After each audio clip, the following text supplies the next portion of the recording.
A very warm welcome to all of you. So I am Mohammad Qasim, currently serving as the National Coordinator for the FOSSI GIS team here from IIT Bombay. It is actually a very important um moment for us from the FOSSI project because A very warm there welcome have to been all a of lot you. of effort. So I am Mohammad put in- Qasim, currently serving as the National Coordinator for the FOSSI GIS team. We'll start again. Okay, so good afternoon to all of you. My name is Mohammad Qasim. I'm currently serving as the National Coordinator for the GIS vertical of the FOSSI project here at IIT Bombay. FOSSI is a project which promotes the usage of open source software, free and open source software in education and also in industry. We have multiple streams, multiple activities, including internships, summer fellowships, lab migration program, Scilab on cloud. Now, today we are going to have the launch of Arduino on cloud. So we have several activities in our fold for the benefit of the student and faculty who are currently associated with colleges across India. So first of all, we are very much thankful to the Ministry of Education, Government of India, who are supporting us through the National Mission on Education through ICT. So without taking much of your time, I'll just go through the schedule that we have for today. So after the introduction, we will have Mr. Rajesh Kushalkar. He is the national coordinator and the senior manager here at IIT Bombay, and he looks after the open source hardware division, under which all IoT, open source based IoT activities and open PLC activities are grouped under. And after Mr. Rajesh Kushalkar, we will have our principal investigator, our boss, Professor Kannan Modgalia. He will be joining us in some time, soon after Mr. Rajesh Kushalkar's session. So he will deliver the keynote address and also inaugurate this session formally. Following that, we will have Mr. Nova, who is joining us all the way from Brazil, online, San Francisco. I'm sorry.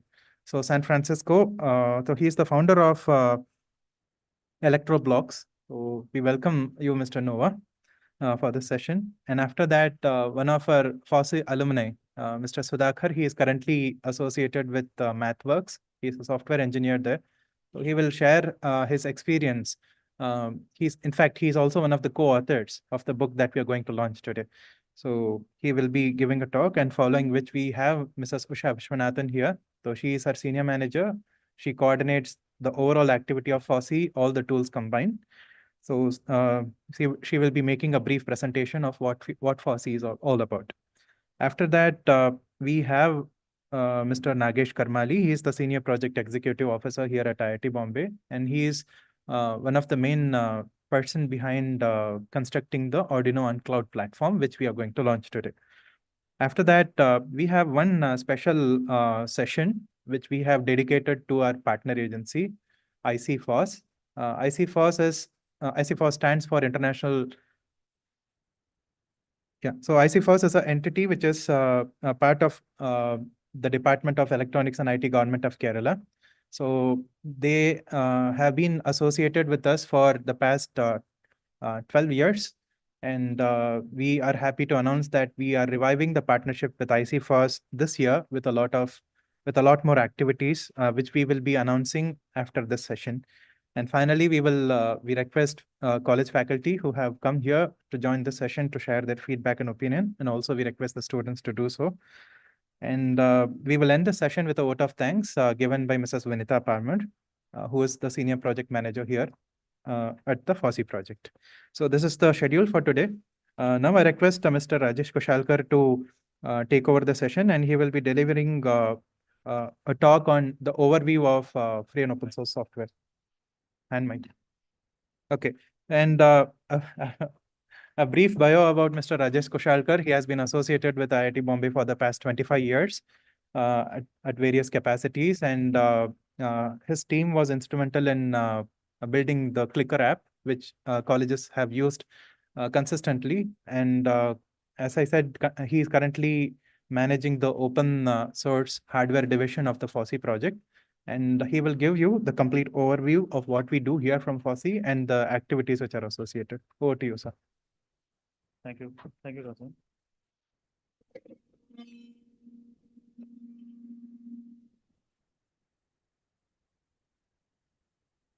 Okay. Thank you. Thank you, Kasim. So I'll just, thanks for the introduction. So I'm heading the open source hardware under the FOSSEE. So my major work my full total experience till now is in hardwares only majorly.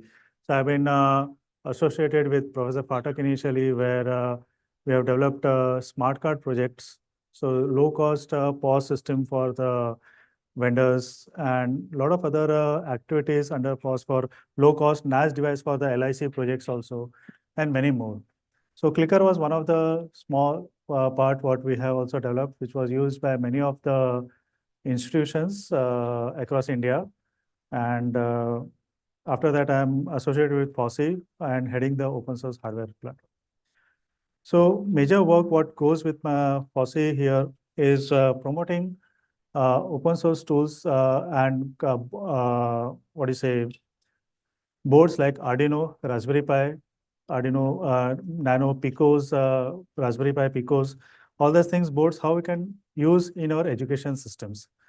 So there are a lot of experiments what we can do with Arduino.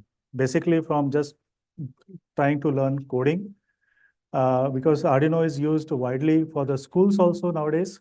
So from the very basic starting of the, because today morning also we had a session for the schools where we have been teaching how to use Arduino with block programming. So they don't require any coding language or anything, not understand, but definitely they can just drag and drop the blocks and just try to figure out some numbers and operate it. So this way, the students who are not used to programming, they don't understand the concepts and all that, they can definitely use the block programming. So, and this is how we have been training. So we have got a series of tutorials under in the spoken tutorial where a student can learn from the very basics of Arduino. It starts from understanding what are the different components. Because major time it happens for the students, what are the different components? They don't know what is relay, what is register. So very from the basic starts, we have gone to creating a robot, a Bluetooth controlled robot. After that, it divides into the IoT part also. So students can learn how I can use Arduino for the IoT activities also. This all things we have covered under the spoken tutorials. And after that, we do promote a lot of other activities like our one of my friend, he has developed a software called Arduino on Cloud, where student can use Arduino on Cloud platform as a simulation tool. So it's a very one of the best tool, what I'll say, before doing any experiment, buying the components or anything, first try the systems in the simulation mode. Once you are done, get the expertise and find comfortable in the simulation mode, then you purchase the components and try to rework the things. So this is how it works, and it's a very good tool. So I was talking the same thing in the morning, from prototyping to a finished product, how the thing goes. So prototyping is the very first thing goes is the simulation part. So once you do the simulation, then you have the breadboard and all this thing, assembly, coding, checking your code again, then trying to it's more of a mess of wires, convert that thing into a small PCB and make it as a finished product. So this is how the thing goes. So I'll just invite Professor Kannan, because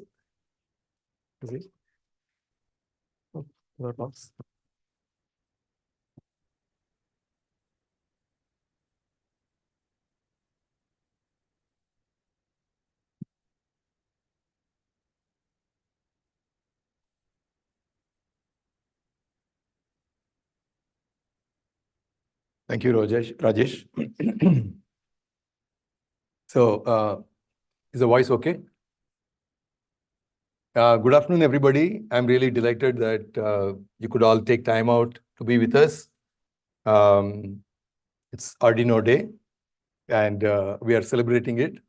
As you can see that you would have seen that we are going to launch some books that we wrote. We wrote means our staff members wrote. And you also heard about Arduino on Cloud. Arduino on Cloud is extremely important because one can learn Arduino without Arduino, right? Which is important, especially in schools. Some of them may stop working.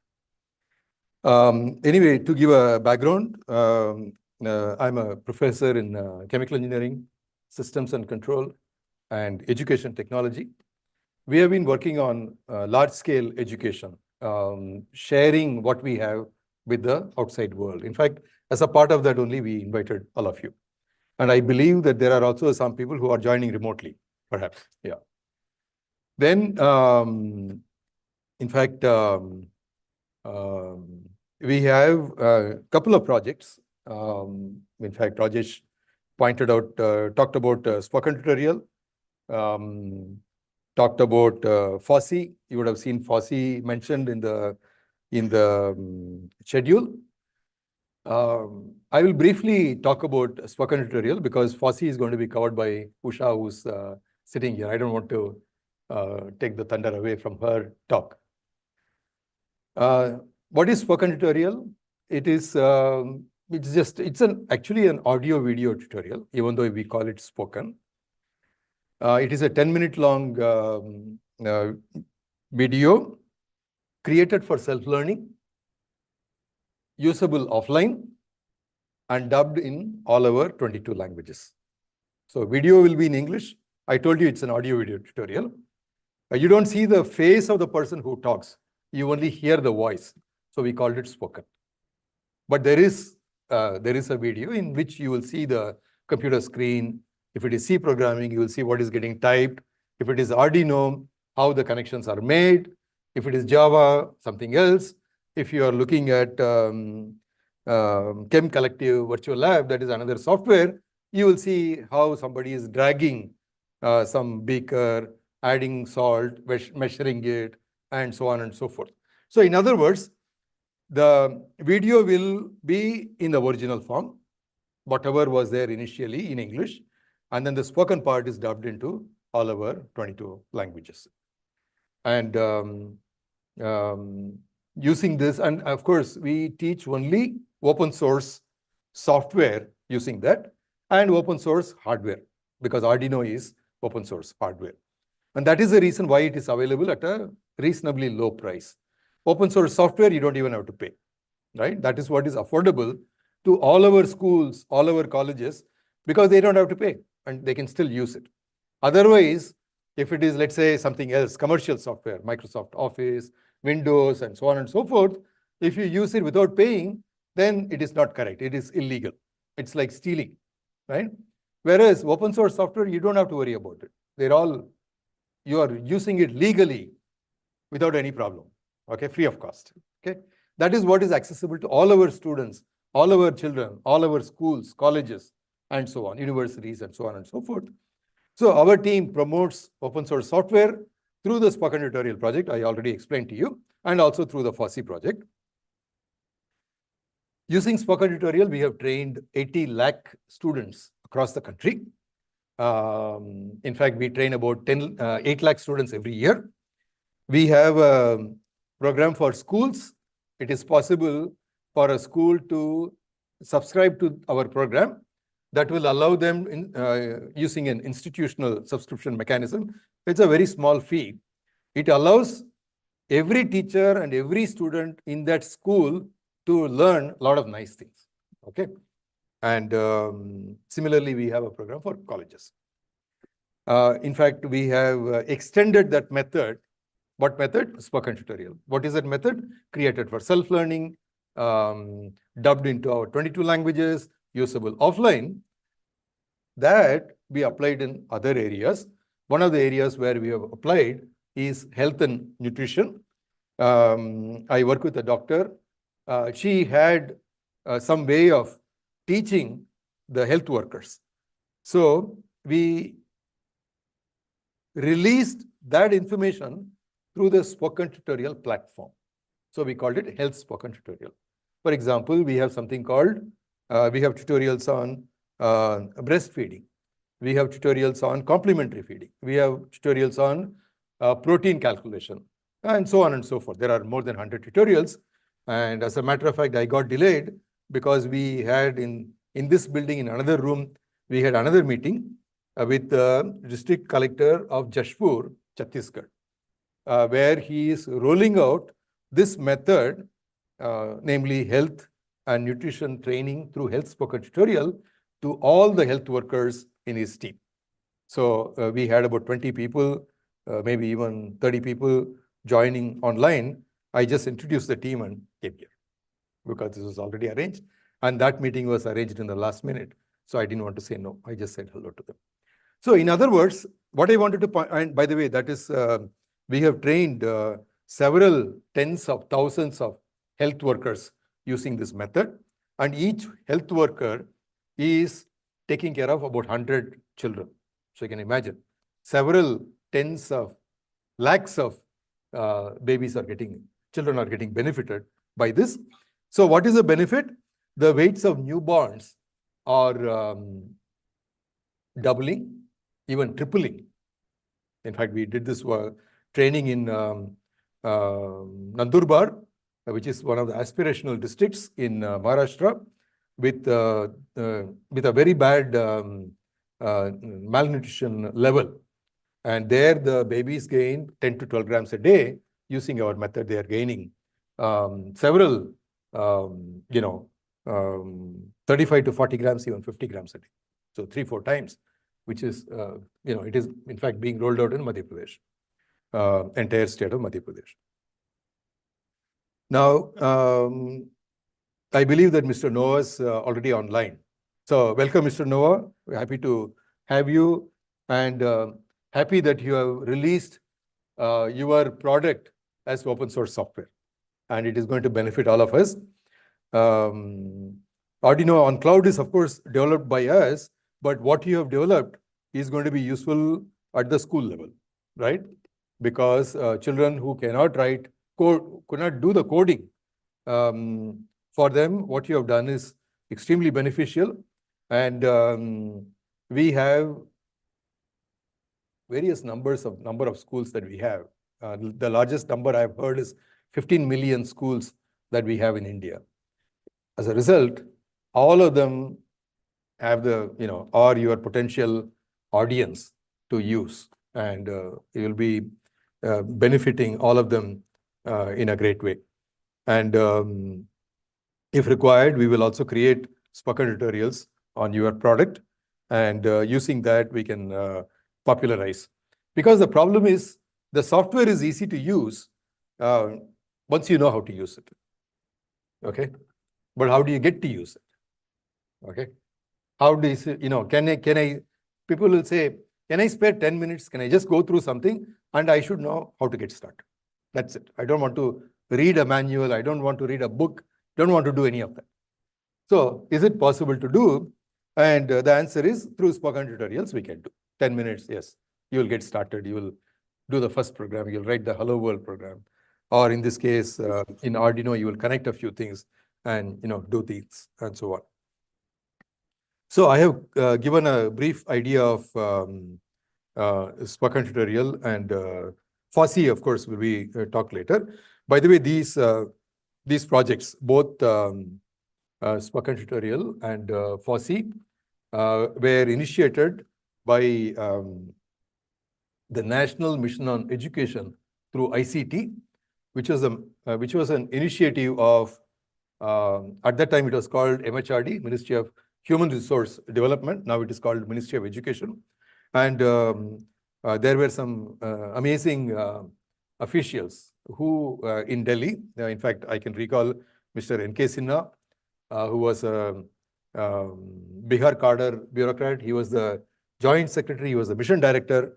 He strongly believed that it is through technology only that we can leapfrog.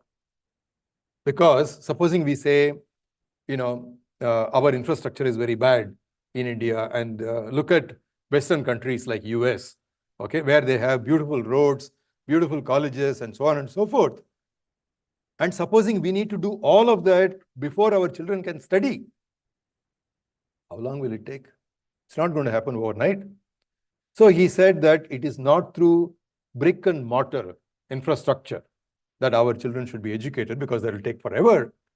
But if only use technology That's why this National Mission on Education through ICT. What is ICT? Information and Communication Technologies. National Mission on Education through ICT. It is through such missions only we can leapfrog and catch up with the developed world. In fact, we did quite a few things. In fact, a lot of workshops have happened in this very hall, FC Kohli Auditorium. And in fact, all of them came in handy because this mission started in 2009. Because all of those experiments that we did 2009 to 2020 were very useful when in 20, what did we have? COVID. When COVID came, we had done this for more than 10 years. We knew exactly what to do. I mean, exactly what to do means how to do distance education, how to connect with people, how to create something that people can study remotely from, so on and so forth.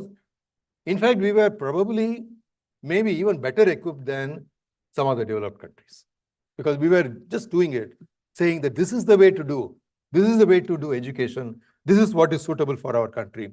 For example, we said that whatever we develop should be low cost, should be affordable to everybody. And those were all the things built in the way we developed. Spoken tutorial was developed for large-scale training because it is created for self-learning. Anybody can learn by themselves. So it is not surprising only 8 lakh students are, it's not surprising. It is surprising only 8 lakh students are studying. Can be a lot more, right? We have crores. So our methods and all these things, whatever we developed were extremely useful, relevant for the situation, for this kind of situation. And we helped during the COVID time a large number of people during our method. Anything else we should speak? Is it time? I can stop? Yeah.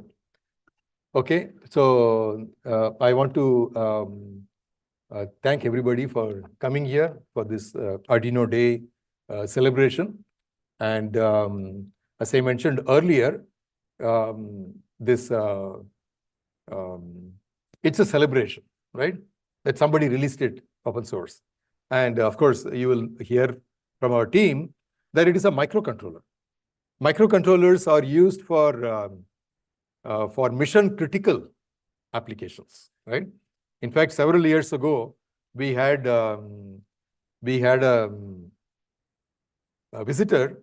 He was the Mercedes-Benz's R&D's head, boss of the R&D of Mercedes-Benz. He came from Germany. It turned out that he studied here when he was a mechanical engineering student several years ago. At that time itself, this was several years ago, he said that a typical Mercedes-Benz had 700 microcontrollers, okay, to control various features, various components, parts of this Mercedes-Benz. This was several years ago. Now, you can imagine thousands it'll run into, right? So in other words, it is used everywhere, whether it is washing machine, dryer, your mixie, your oven, of course, cars I already told, and all high-tech, devices, electronic devices. And for mission-critical applications, people don't use software, people use hardware. So once again, microcontroller is one of those hardware equipment that is used for that purpose. And learning this is going to be extremely helpful. And I encourage all of you to learn, okay? Knowledge is power. And you have all the material in YouTube. But joining one of our projects helps you figure out what to study. Because there is so much to study, so much to learn. You can't even say, let me try it out for half an hour, then figure out whether I want to do it or not. If you want to explore this for everything, then how long will it take? So that's where you come to the right place. Our team has been working on this and trying to give things in a form that is suitable for self-learners, bright people, and so on and so forth. We would want you to benefit by that And also, if you do exceedingly well, then we will tell you, would you want to join our team? Join hands with us, and together we will continue the journey. What is our journey? To provide all these things to the public. And for that, we need very good people, really top people. That's when we can, do all that. So I wish this function every success, and thank you.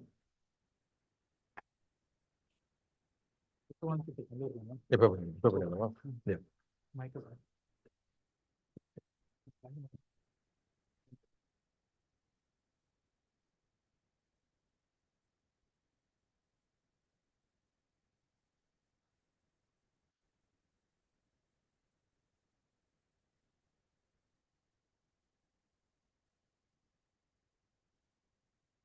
So we will have the book launch now.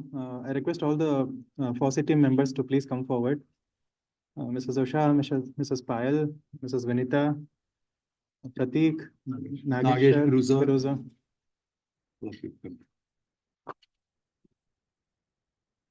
Any other FOSSEE team member here?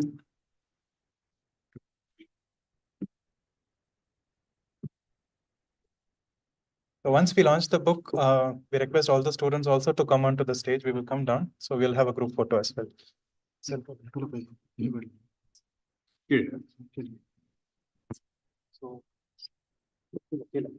we'll go down.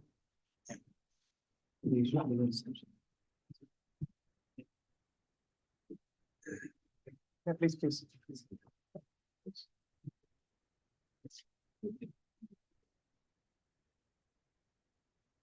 Pratik. So I request Professor Kannan to release the books.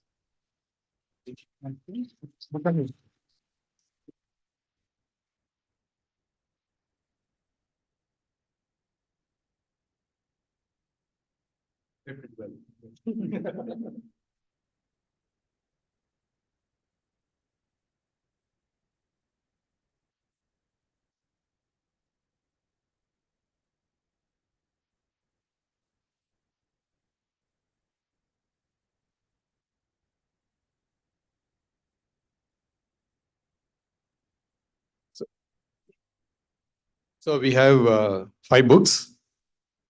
This is microcontroller programming with Arduino, Scilab, and Xcos. Microcontroller programming with Arduino and Python. Microcontroller programming with Arduino and Julia. Microcontroller programming with Arduino and Open Modelica. Finally, it has everything: Scilab, Xcos, Python, Julia, and Open Modelica. It has been brought out by Schroff Publishers. So we're very happy with this. And Thank you very much, sir. Because it was Professor Kannan's vision only. Because it initially started as a summer internship project, and that summer internship project came out as a book. So this was the first Scilab controller using Arduino controller with the Scilab was the first project. And after that, our project staff, Sudhakar, and many other faculties who have come together, and they were able to come up how to use Arduino with various languages.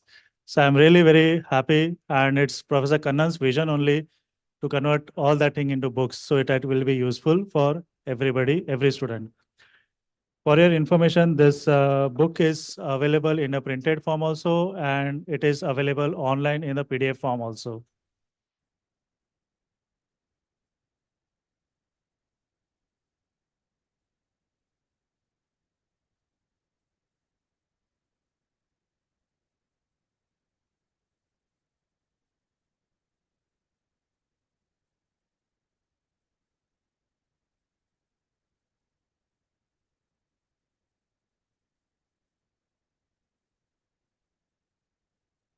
So we would like to take this opportunity also to request the members of the Board of Studies from universities and colleges across India who are thinking of incorporating open source as part of their curriculum. You can please write to us, to the FOSSEE team, to Professor Kannan, And our team here will be happy to give inputs, wherein also you can include these textbooks as part of your curriculum.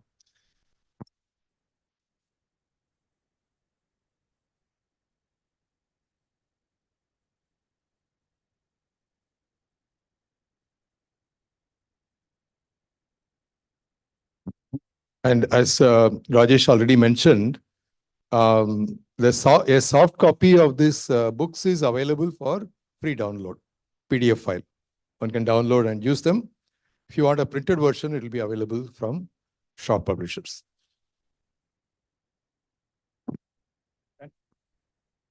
Thank you.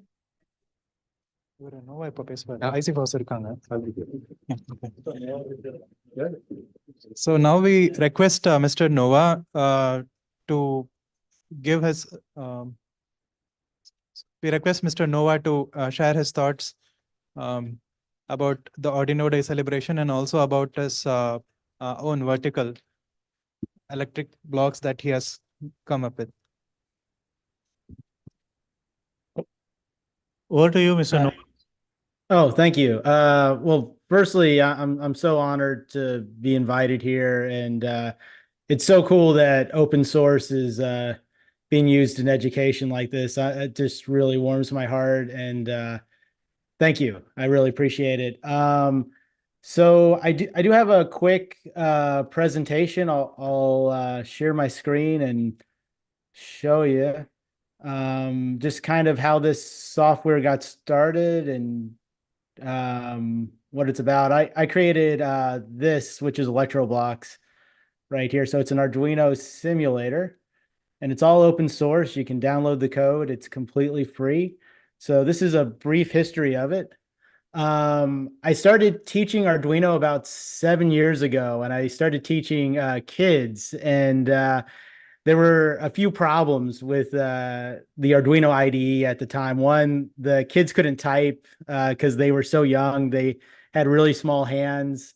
Also, I was teaching adults too, and I was teaching a plumber, and he couldn't type either. He had forgotten because he had gone to school, but he still wanted to learn Arduino, and it was just a huge barrier, the typing. And I mean, you can imagine, like, if you're 8 and you're trying to learn Arduino and you see these curly braces and these periods and semicolons, it just gets really confusing for kids. And I don't think kids start to learn to type in the States until like they're 10. So it was just really confusing and really frustrating for these 8 and 9-year-olds to try to learn how to code, but they really wanted to play and interact with the Arduino.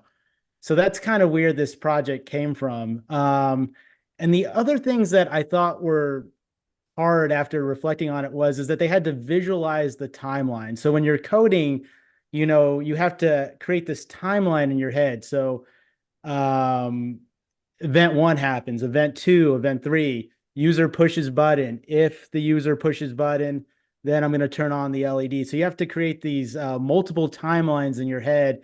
And the other thing that was hard that I thought was there wasn't any real-time feedback. So if you wanted to see what would happen in an Arduino, you would have to compile the code and upload it, and that would take, some time. So there just wasn't that real-time feedback that would really allow you to prototype and, experiment. So my idea, and this isn't my original idea, like I got this from somebody else, but the idea was, like, what if coding was like video editing, where you could like scrub through and you had this timeline and you could make a change in the code and then see it. And then you could like scrub back, see the changes, and then go back and forth, and you could change stuff in real time. It was like video editing. And the cool thing about video editing versus coding is that anyone can, start video editing. You don't have, within 5 minutes, you're a video editor. You can't do a lot of the advanced stuff, but you can do the simple stuff really, really quick, and so I really got a lot of inspiration from that. And then the way it works in a nutshell is the way the simulator works is that every statement with a semicolon is, as far as C goes, like, so every statement or every command, you could say, creates what I call a frame. And a frame contains all of the state that the Arduino has and all of the sensor state and all of the data that's needed to display the thing. So this allows me to go back and forth, and I create like a whole an array or a list of frames, and that creates an animation, if you will. So it's really that simple.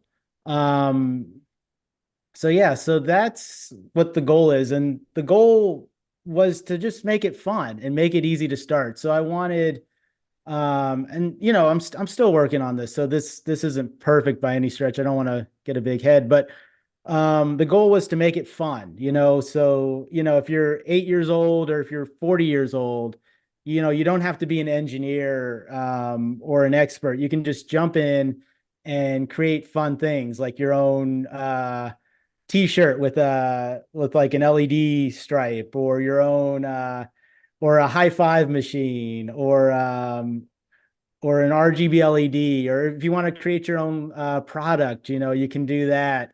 You know, it was really just about making it accessible and fun. And we did a lot of fun classes in the libraries, and kids would like, you know, really get into it. Like they would get into the sonar sensor, and they would see like how far they could go for it to sense. And it was just really about fun and play, and just getting them excited about it. That's really just seeing their faces light up was really the motivation behind this, and the motivation behind iterating all this, the project. And there were just lots of fun projects we built with this for kids. And then yeah, so that's basically it. That's the code. That's the story of it in a nutshell. But I'm super excited that yeah, to be getting used by, or for ElectroBlocks to be getting used by this project. It's completely open source, but I just want to thank everyone seriously for allowing me to talk. And yeah, it's completely open source. The code is, so you can download it if you totally open for pull requests. And yeah, so if you want to contribute, you're more than welcome to. I'd love for you to contribute. I'd love to get all of your ideas. Everyone's welcome. And if you have questions, feel free to reach out to me. I'm happy to, I'll put my email address in the chat, but happy to answer any questions. And yeah, looking forward to working with you all. And yeah, super excited to be here.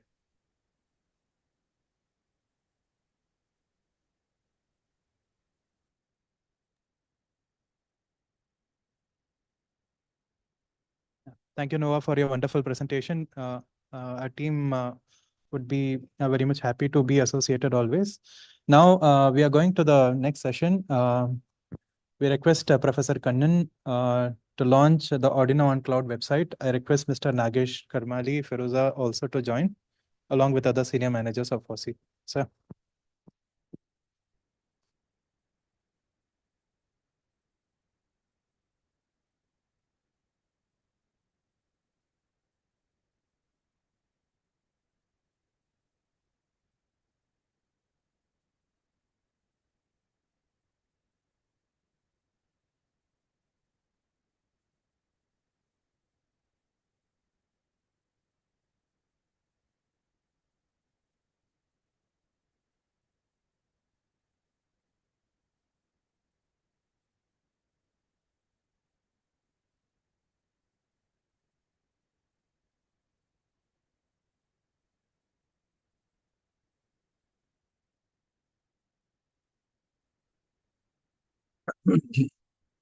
So this work was done under the coordination of Nagesh and Feruza. A large number of students of engineering colleges and even science colleges worked with them. Some of the top people. In fact, we do an semester-long internship, summer fellowship through FOSSEE. And through that, so some people look at internship as something in which they will learn something. I am going to do an internship because I want to learn. We do the other way around. We are looking for people who join an internship because they want to create something. They want to contribute something. So how do we know that they can contribute or create? We run a screening task. We say that if you want to do internship with us, fellowship with us, here is the screening task. If you can do it, we'll take you.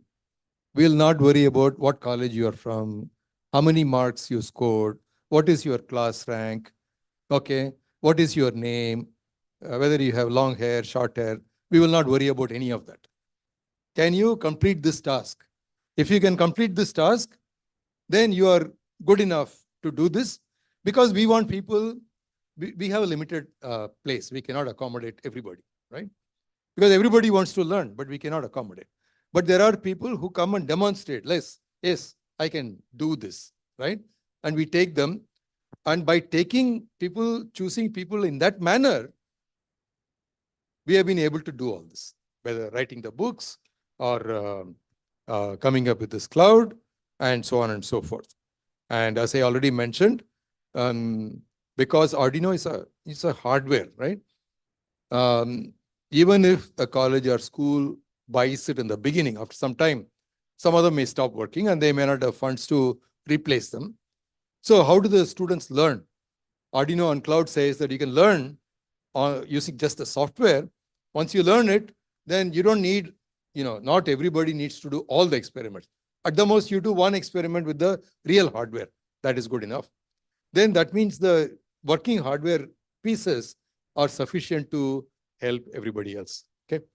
So that's why this is extremely important. You want to say something about it? The features? You have a session. Yeah. So no problem. I think so.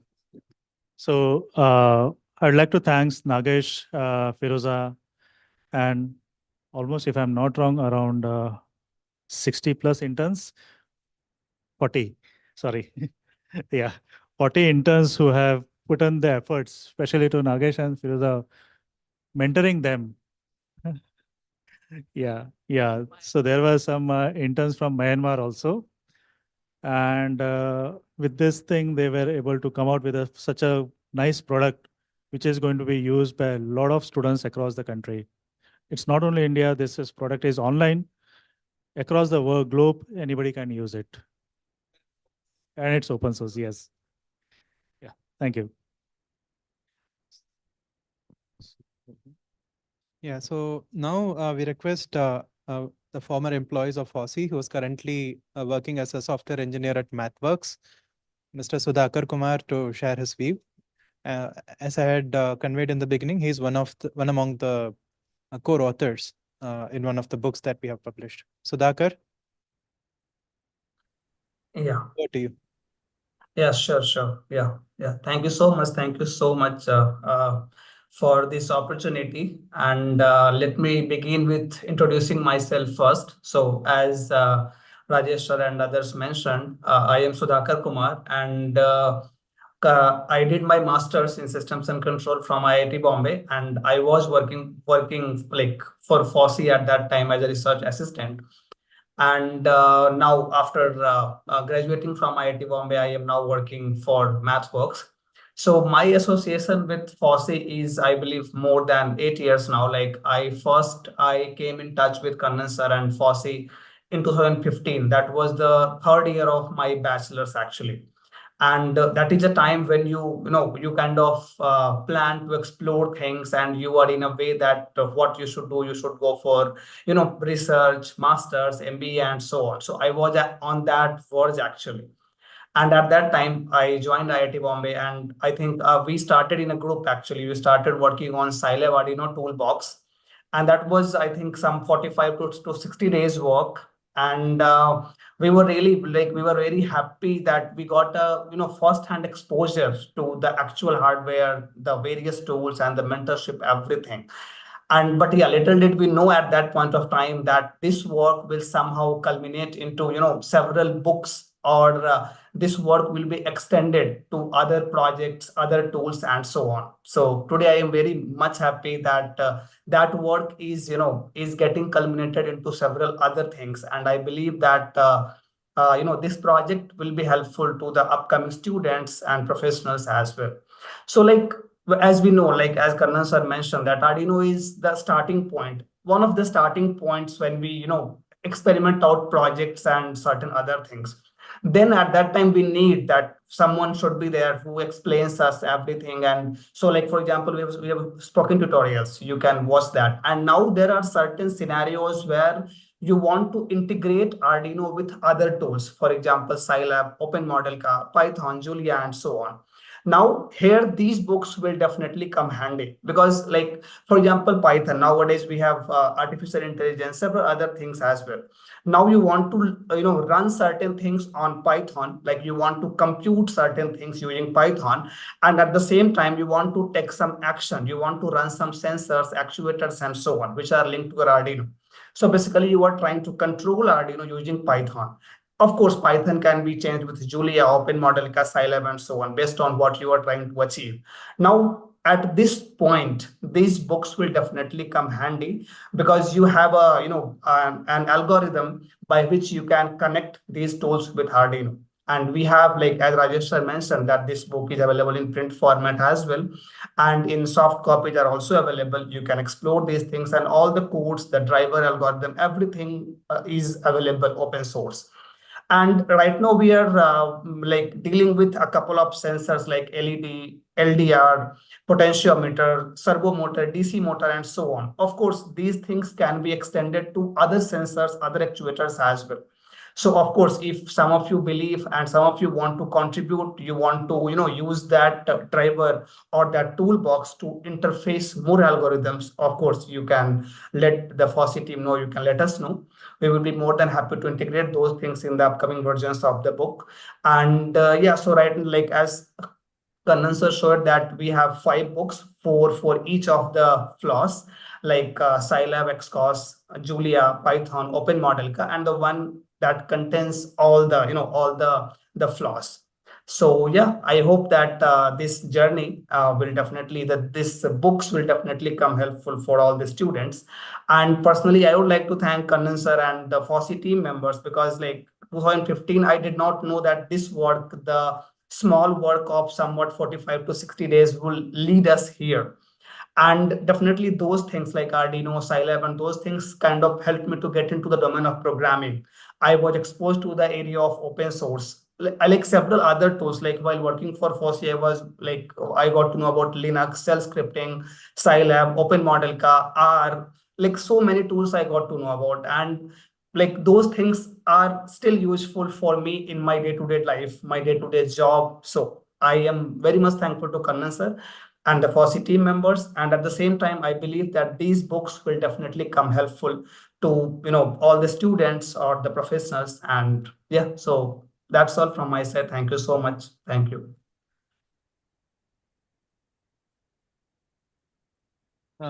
I now request Mrs. Usha Vishwanathan, the Senior Project Manager of the FOSSEE project, to give an overview about the project and also about the opportunity that we have for students across India. Want to use this mic? Hello.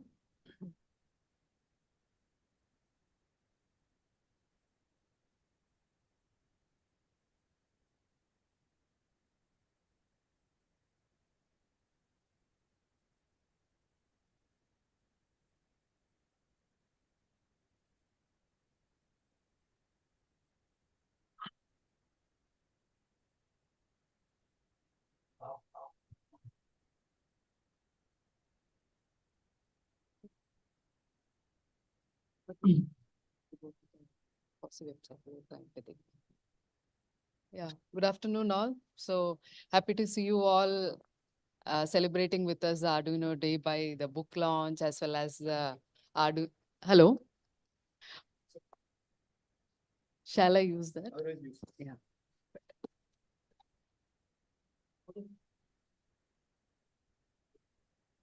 No, I want to change the.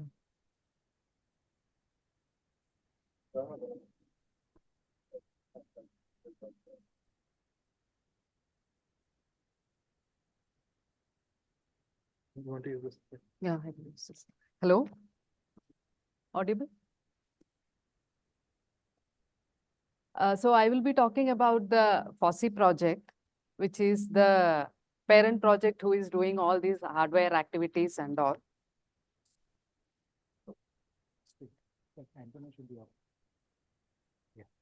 Okay, take it. Thanks. So our project is a project which promotes free and open source software. And this started as a project under the National Mission of Education through ICT.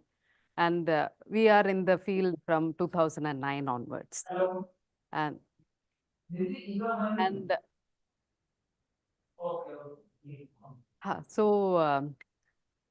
we actually do a lot of activities to promote free and open source software, but everywhere the student or the participant will be doing some activity that they will be contributing and creating content for the open source community. So we believe in skill-based training, and so wherever the student contributes, the takeaway for the students are, the first thing is they will become very familiar and comfortable with the particular software which they have used. Apart from that, other benefits are there, which I will talk about later.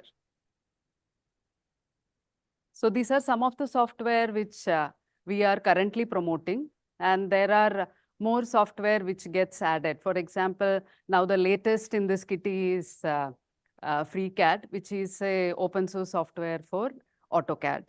So once we find that some software is useful for education, then we try to promote it, come up with a lot of content for that, and try to involve more students so that it is propagated and more people start. Hello.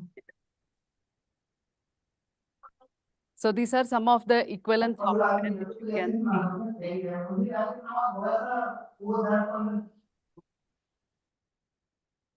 Can you mute everyone? So the commercial software and the open source equivalent are given here. So one of the most popular software which we promote is Scilab, which is an equivalent of MATLAB. Most of you may be familiar with MATLAB. So we promote Scilab, which has more or less the same capabilities as MATLAB. Sorry, we promote Scilab, which has the same capability as MATLAB. So for your undergraduate studies, Scilab actually fits the slot as MATLAB. So we have R, then the open source hardware which which Rajesh was talking about a little while ago. Then JMOL and other software. Just I am giving you a flavor of the equivalent softwares which are the open source equivalent software, the commercial equivalents of the open source software which we are promoting. So these are some of the activities which we promote under all these software.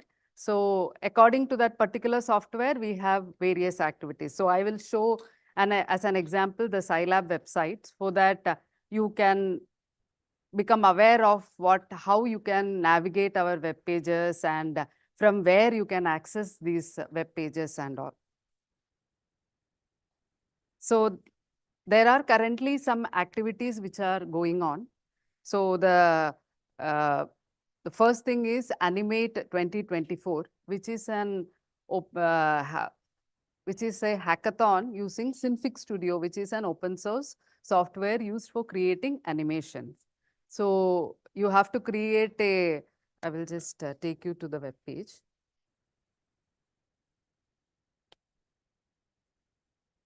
So this is the web page. So here you have to create a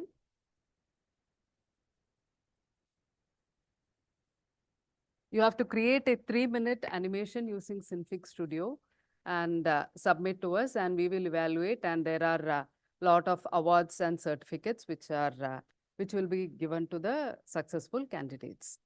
So this is currently going on, and the registrations are also under progress. So if anyone or anyone in your circle are interested in animation, graphics, and all, so do ask them to or encourage them to join the activity, and probably they can be the winner.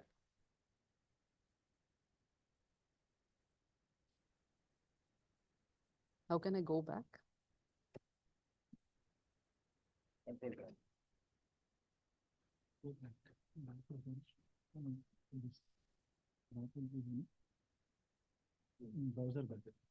No, sir, but yeah. Okay, I will do that.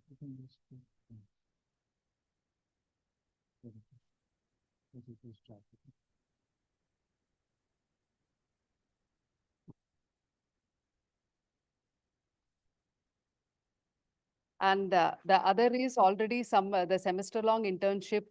We had floated the screening tasks and all, as Kannan sir had already mentioned. We give, instead of just selecting on the merits of the student, like the grades and all, we have a screening task for the students. And once they complete it, and if they are successful, then we will call them for the internship or fellowship. So we just last month only completed the procedure for the semester-long internship, and already students have started working with us. Around 35 students we have actually shortlisted, and they are currently working with the various teams, which I already had shown the various activities. So in that they are working. So you still have more opportunities that I will tell you later. And apart from that, we have a lot of activities which happen all the year round. For example, textbook companion, lab migration, then case study projects. So all these activities also you can contribute. And for all these activities, whatever you submit, it will be evaluated and will be uploaded on the web page. And you will be awarded a certificate, some honorarium. And we will also be publishing this on the on our webpage and releasing all the content on open source, so that you can even use that link to show that you are proficient in that particular software. For example, there are cases which happened where some students had applied for their higher studies, and they claimed in their CV that they know Scilab or Python. So then the authorities asked, how can we know that you know this particular software which you are claiming to? So they could show the link which they have, we have that is published their work, and it actually helped a lot of them. So definitely you can just take a look at our webpage and see whichever activity you will be comfortable contributing to.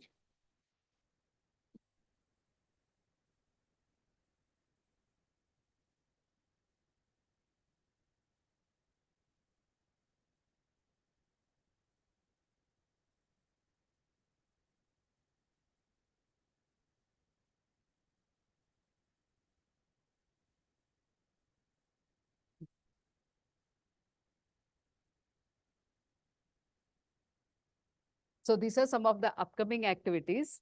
So that is the FOSSEE Summer Fellowship. We will be giving the advertisements on their webpage and floating the screening task most probably by the next 2 weeks. So keep checking our webpage. And there is an IIT Bombay FOSSEE GIS Mapathon, which we are conducting. So who are interested in GIS activities definitely can try it out. And earlier we had conducted these mapathons, and we have overwhelming responses to that from all over India. And GIS IoT hackathon, if you are a hardware savvy person, then definitely you can try it out. So it is GIS IoT hackathon. We will be announcing both these activities, the mapathon as well as the IoT hackathon, by April. So do keep checking our webpage.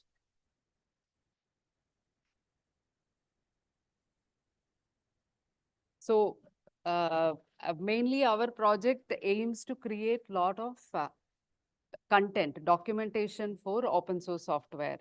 So these content, whatever we are collecting, will be released in the open source, released to the open source community. So these we do through various activities, and then hackathon, mapathons, then internships and fellowships. So as already mentioned, that the selection. So as already we have mentioned that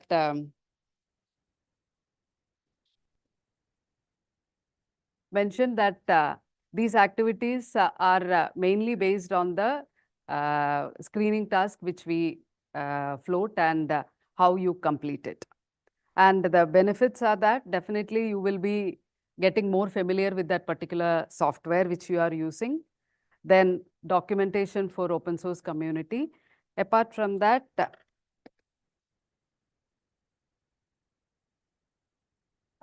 you will get an award of that is Onrium will be paid for these activities. Then we have a certificate given, as well as the content will be published, and the credit will be given to the contributor. So your name will be coming in that particular page.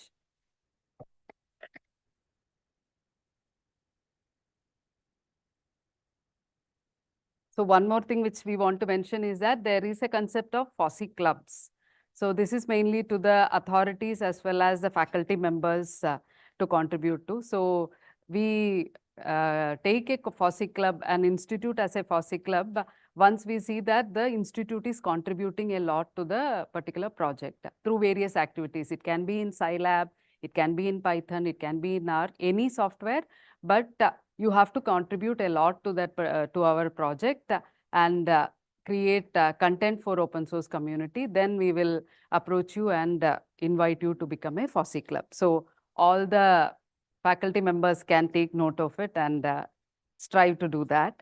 And the benefits which the FOSSEE club will get is that we publish the FOSSEE club and what all activities they are doing on our webpage.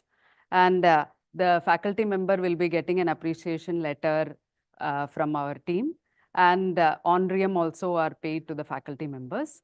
And apart from that, this also helps a lot in increasing your NAC credit points for your accreditations. So definitely you can try it out, the faculty members. And so that's it. I just want to show you as an example one website, the Scilab website.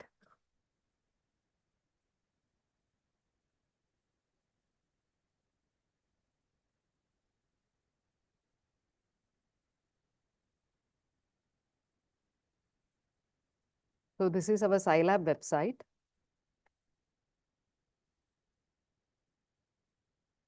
So you can see that on the left side, you can see the various activities which we are promoting. So the case study is currently the new activity which we have come up with. And if you click on that, you can see that how to submit the proposal, the procedure, how to do. Then you can see the completed case studies. So these are some of the case studies which are contributed by the students. So it just started. So we only have one case study uploaded. So if I click on this, you can see that we are giving all the details of the contributor, like the name, from where he is, he has contributed. So his institute name. So due credit is given to the student. So apart from case study, we have a lot of other activities also. So on the left-hand side, you can browse through all the activities and contribute to our project. And if you want to learn Scilab, so we have even given the link to the spoken tutorial project where the Scilab tutorials are available. So I will just show the, so this is the spoken tutorial webpage where the Scilab tutorials are available. If you are not interested in Scilab, you can go here and select any of the software which are available. So if you are interested in OpenFOAM, which is actually a CFD software which FOSSEE promotes, and you can see the different languages also which it is available. So if I click on this, I will get the OpenFOAM software. So from this, from FOSSEE also, you can go and access the spoken tutorial website and get information about the, and learn that particular software. So if you have any queries, you can definitely contact us. So our webpage is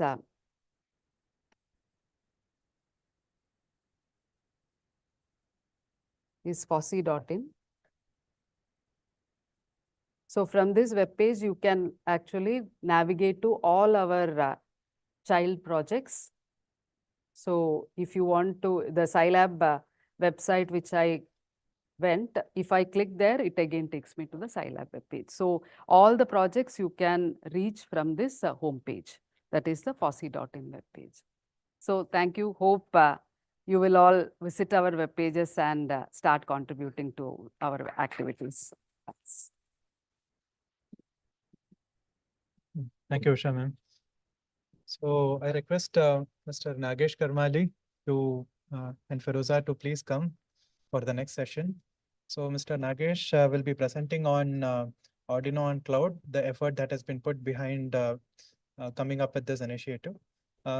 Till they join, I would like to especially thank Mrs. Akanksha Saini, the training national coordinator for the spoken tutorial team for colleges, and also to Mrs. Priyanka Shroff, the national coordinator for school team, the spoken tutorial project, for their support in making this program a good success.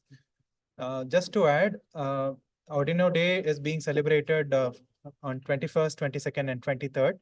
So yesterday and today we had around 100 schools participating online in the celebration, and tomorrow again we will have a set of schools joining us. So in case if anyone among you has anyone associated with schools, please reach to us. We'll be happy to give a slot to them. So over to Mr. Nagesh for a session on Arduino and cloud.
Hello. Am I audible? Hello. Audible?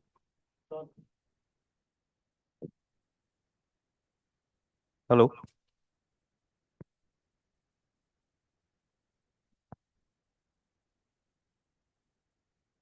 Yeah, I'm Nagesh Karmali. It's great to be here, especially with such a good treatment. Arduino's Day, releasing our product.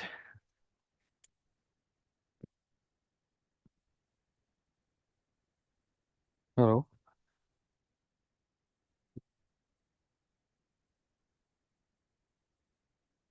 Okay, right?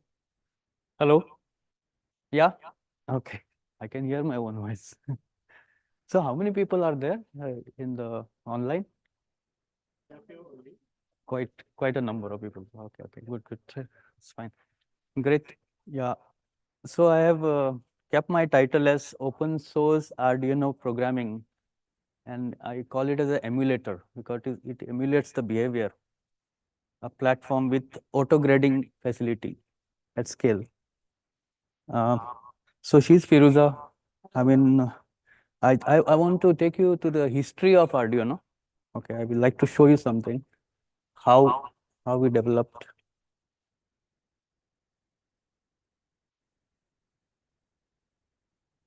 How do I do this? Just click. Okay.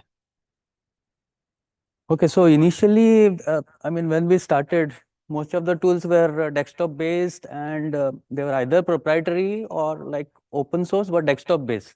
No web based tool, which was an open source available for anybody, to modify things and you can add some features, like so those things were not there. So you need installations to do such tools. In fact, the motivation came from, I think, FOSSEE itself, because FOSSEE was trying to do something in this space already, where they wanted to virtualize things rather than play with the actual hardware. So I remember talking to Professor Kannan sometime in November, December. We're trying to come up with something very similar. And so we came up with a proof of concept, which was very small. And I think nobody liked it because it was neither anything, there was no website, there was nothing, right? Okay, but just to prove that it is possible, so the proof of concept was there. Then we floated for fellowship, okay, so under FOSSEE. That was in Feb 2020, I believe. Many applied, but then came COVID, right? March 2020. No work was done in March due to lockdown. And then we found some interesting 6 people. We call them 4+2. So there's a reason. In April, we started. I mean, work started in May. And the whole development was done in 1.5 months. Okay, so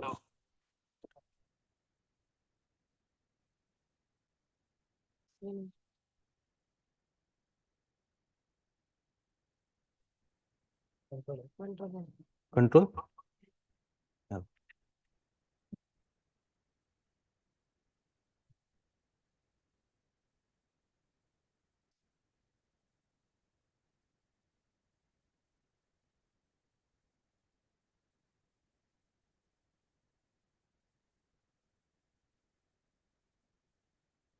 So the software has today's software is so complicated to use. Yeah. So, when you develop things at such large, pace, and you want to finish, you want to see something in 1.5 months, then you will have lots of problems, right? Bugs and this, something is not working. Always there is some problem. Somebody will say they tried something, it did not work, all of those things. It was a happy and crying moment, and so that, I mean, okay, these were the initial developers. Okay, the 4+2 is because the first 4 actually did eSIM. Okay, so there is another platform. And then the last 2 actually did Arduino. And we needed one guy, okay, who could do the backend. So that guy actually supported these 2 guys and 3 other guys in the front end. Okay, so the platform, there are 2 platforms, but eSIM is not getting launched. But no. But they are twin brothers. So I thought I should get them right here, right? So anyway, so when eSIM will get launched, then I'll get Arduino. Okay, so we had amazing things every day. One new component was getting developed. This was the speed. Okay, so LED. Some next day maybe a 7-segment display. Okay, now somebody is trying to connect. I'll show you the mess. What really happens, and some things are getting connected, some things are not getting connected because nobody knows what to put here and what to put at the back end, because everything is going in sync. In the front end, back end, communication. Everything has to be right.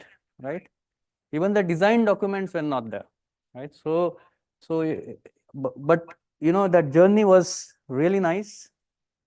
And after that, we had almost like 40 contributors. Till now, we have 40 contributors, okay, who have actually contributed to the system. They're all there, hidden. Some of them you can see, and then 13 more. So, this is Isimon cloud that you see. You can see on the left-hand side some circuit is being drawn. Okay, these are new slides. I have something very old, a video, 2020. So I'll show you that, and you can see some, simulation happening, and you can verify whether you want to test your knowledge. Are you able to understand? So this is what it helps you in, right? So I have a demo.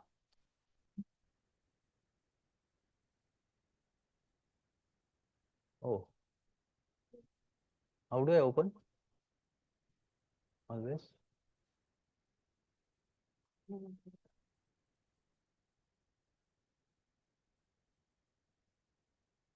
So this is Isimon cloud. So this was required. I'll show you I'll tell you the connection why. So it's a 1 minute video, just a minute. So you don't have to. You have patience, right? Okay. So this was the product after 1.5 months. You could see so many things over here. They can drag and drop, connect them, generate all of this, right? And then try to simulate. Some values we'll have to put.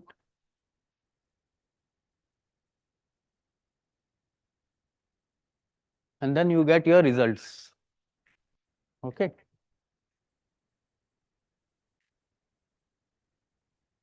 Right. So this is the exact result that you will get when you will run it on a desktop-based tool. Okay, so we had to confirm that also. You cannot just run it for the sake of running it, and then you find that your tool is doing something else and actual electronics is something else, right? Yeah. So this was something that time, and you will not see much difference. The front end is the same, you see almost the same, but there are lots of hidden things which are not visible, right? That is why you will find they're quite the same. Yeah. Okay, you see. So I'll stop this. It's almost over.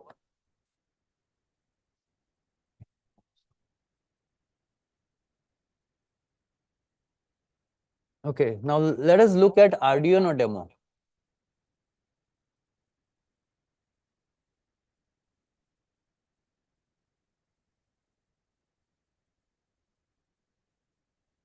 It's almost same, right? I mean, you have seen the front screen during the inauguration.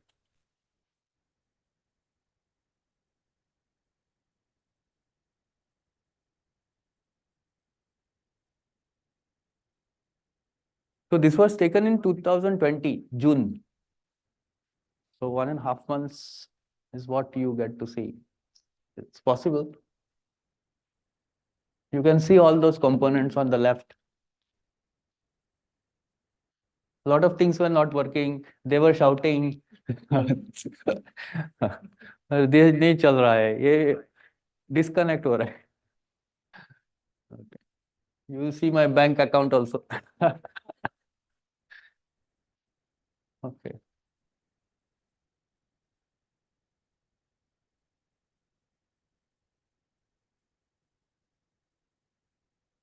Yeah. So simple, but it was working, and with other tools also it was working. There were a lot of issues with that we have an LCD, and we had to draw pixels pixel by pixel, and there were a lot of memory it was taking in the browser. So that took a lot of time, and efficient algorithms had to be written. Even you draw a circuit, you don't draw exactly as if you are a good draftsman or You just drag and you put it here, and then the circuit is in mess. You need some algorithms or some button somewhere to say that make it straight, right? So that it looks beautiful. So those features came later, and so I'll try to. I will not. I may not be demoing this platform. So this is the kind of mess that you will get to see, right? When somebody is building something, and now you don't know what is connected where. It's all mess, no? So collaboration. So when during development, what happens is something like this. But when everything is done, everything looks good after that, right? But during development, these things really comes into picture, and then somebody else has to answer, what is this?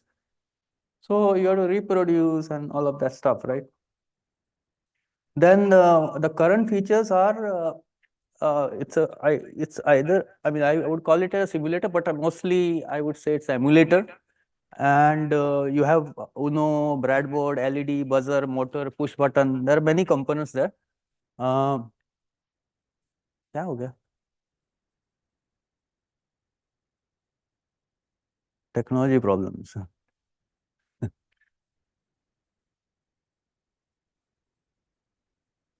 So there is a workspace for editing circuit. As simple, you would find that somewhere you have to draw circuit as if some like in a paint, you draw, right? I mean, you need some workspace to draw. You have some component, just drag and drop them, connect them with wires. Different color wires are there, and there is a code editor where. Okay, so I really like the electro block. In fact, what Noah says, because I think sometimes it is so important that if you want to go to school level, you need something of that sort. And but we did not have time for all those things. That time, it was too fast. We had in mind later on that we could integrate something of that sort, because Blockly by the time took a lot of. It became quite famous. Many companies started building on it, and then so we have another not another system, but another feature where we are able to auto grade it, right? So I'll show you. Okay, this was the later part of it. Okay, so later part we could get lot of many things. Now auto grading, how it happens? You see, this whole thing is Moodle. This whole thing is Moodle, and I can click here exactly as if the system is in front of you, but it is inside Moodle. So it could be any LMSs. So Moodle, then you have OpenEdX, Blackboard, Canvas. Okay, because we have made this system LMS compliant, and we have used something called as LTI. So that means now this tool can be used by any LMSs in the world. If anybody is teaching electronics somewhere and they have to give some circuit to a student, I can give a circuit to a student and I can say, write a code for this circuit. Or I can remove many wires. I can give half code and then I can tell them to fill up, and then I give you problem description. Now, based on this output that is generated, we can auto grade. Okay, so you might have not heard this because most of the auto grading that has happened over the years by even large companies are only computer science programming auto grading systems that you see. CodeChef, lead code, many of them, right? Never, I don't see there is any website which can auto grade electronic circuits, right? Okay, so we have reached somewhere, right? That means it is possible and we have demonstrated it. If you want a demo, I can give you, I mean, at our office or something. But as the time is limited, I don't have a watch.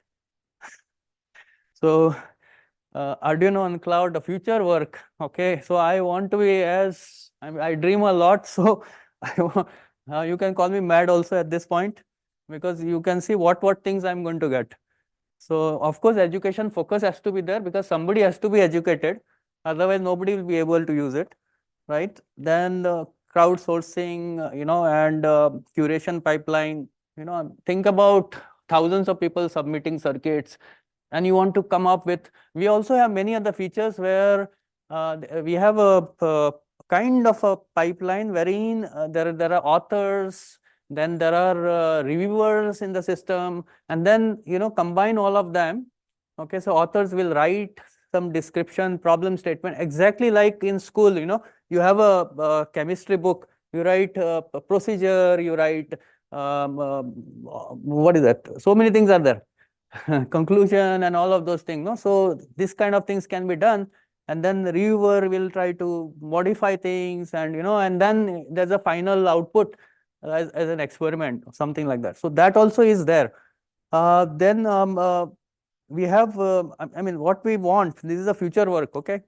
So might get completed in 2040. No, we should do it in another 2 years. Okay, EIML based auto grading. So grading.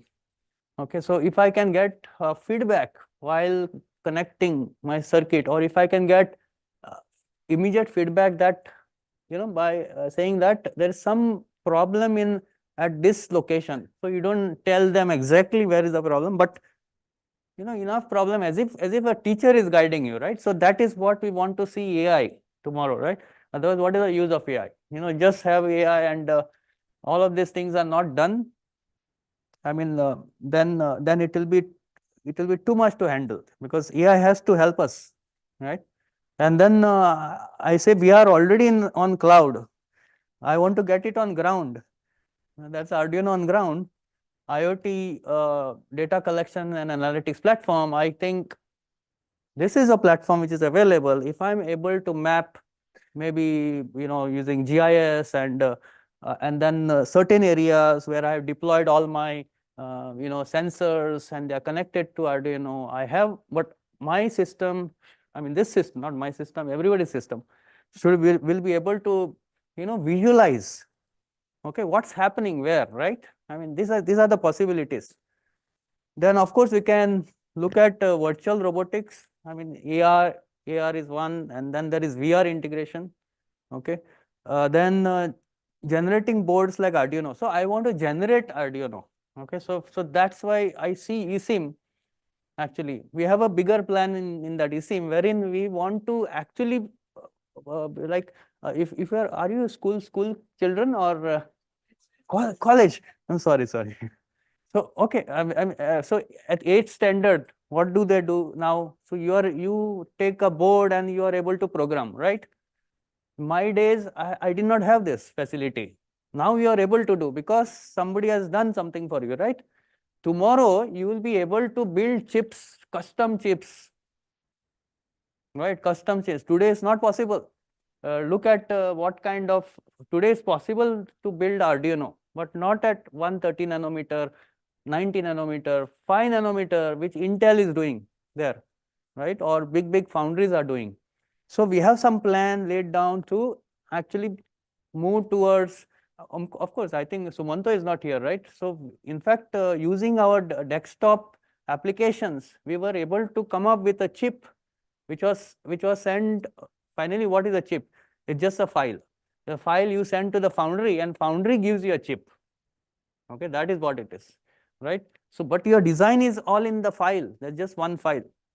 Okay, I'll not tell you the name of the file. So, okay, so do you think the connection, if I'm able to generate Arduino, Raspberry Pi, or versions of it, okay, and then I go and manufacture, right? And then I should be able to include Arduino generate, because this is a code actually, the software. This is also a software. I should be able to generate it automatically, right? And then it should behave as is required, right? So then I see the connection between electronics and this Arduino thing, right? Arduino is looking at as a board, but then what is there in the board? You have a microcontroller, you have a bus, you have so many things, right? All of those things. I mean, there's a lot of research going on also in this space. There's something called Open RAM. People are building RAMs. Okay, so because technology is not available for common man. It's there only with Intel. It's only there with some big companies, right? So we should break that. And we should have major chips ready for simulation, emulation, because everybody wants to do something, study, without actually buying a chip.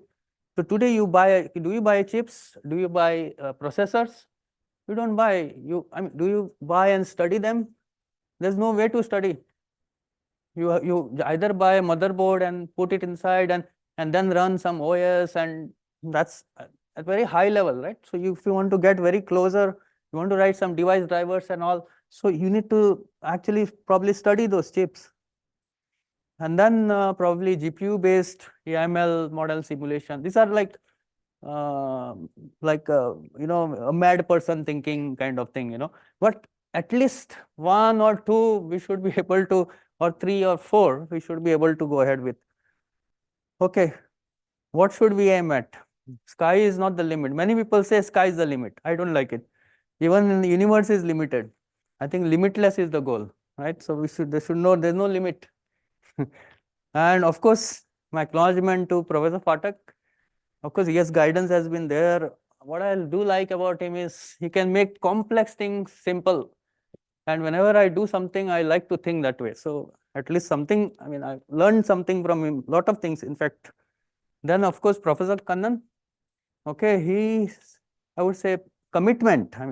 I see lot of driving, happen sometimes. Sometimes he will ask you, oh, where are we today?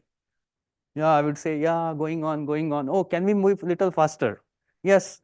Okay. So, you get a lot of motivation. You get, they're like a friend, talking to you, asking, or, telling you, okay, let's go in this direction. Let's go in this direction. Of course, there are many people. Snehalata is, I think she's not here. Rajesh is here. Sumanto, then he's a budding boy. And then Usha, Vinita, then Kasim also, yeah, and many other members. I'm sorry if I missed out some of you. They have always supported continuously, bugging me. This is not working, that is not working. Okay, when are we launching? And they only launched the product. Okay, all 40 contributors across the country and Myanmar. I think that's what I wanted to say. And some emails, I think if you want to contact us, we are available, or you can come to IITs, we can meet.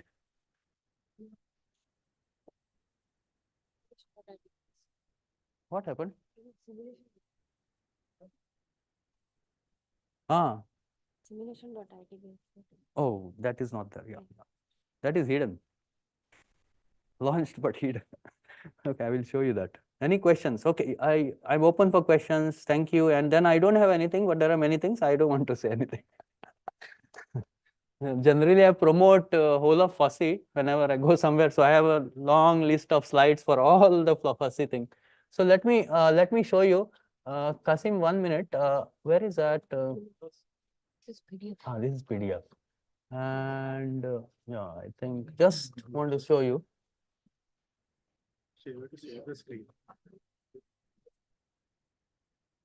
All right, क्या हो रहा है?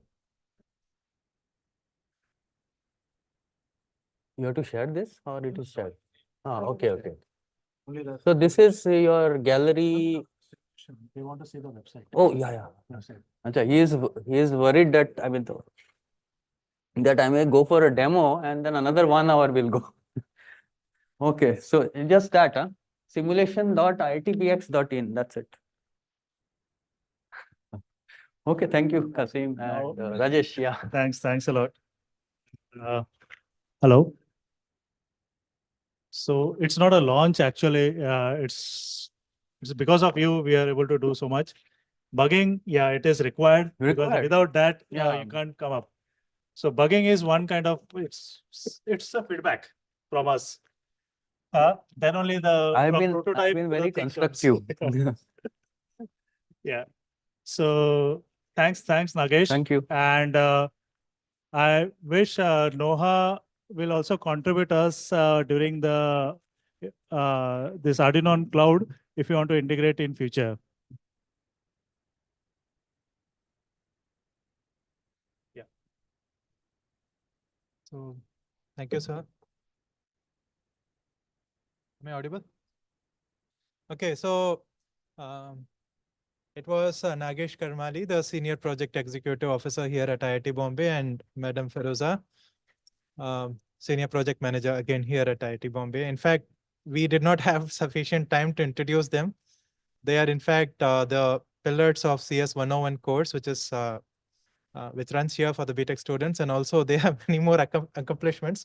Probably we'll have a separate session for them. So a thing that we were about to inform you is we are also planning for GIS on cloud. So we are here to bug you. Yeah. Yes. So in fact, we will have a separate session on the GIS activities very soon. I would like to apologize to ICFOS for making you wait for a long time. ICFOS, they are one of our partner agencies, partner for the FOSSEE project for the open hardware vertical and also the GIS vertical. We have the team from ICFOS joining here today. I think Mr. Shafiq has joined. On behalf of the FOSSEE project IIT Bombay, we would like to thank the director, Mr. Sunil, the program head, Mr. Srinivas, Mr. Jayakumar, Shafiq, and the entire team of ICFOS for joining here. Mr. Shafiq, are you there online?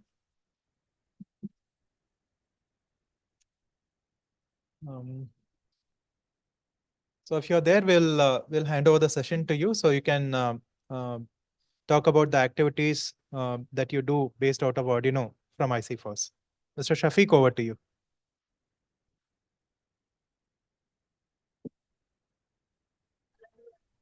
Hello.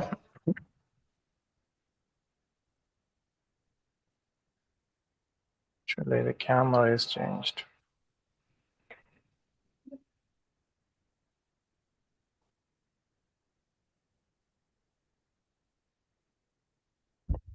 Hello. Am I audible? Yes, you are. Please go ahead. Yeah. Good afternoon. It's a pleasure and honor to be joining you today on behalf of the International Center for Free and Open Source Solutions to extend our heartfelt felicitations on this momentous occasion of Arduino Days organized by the esteemed institution IIT Bombay. Actually, I am Shafiq, working as technical coordinator in Open Hardware Lab at ICFOS.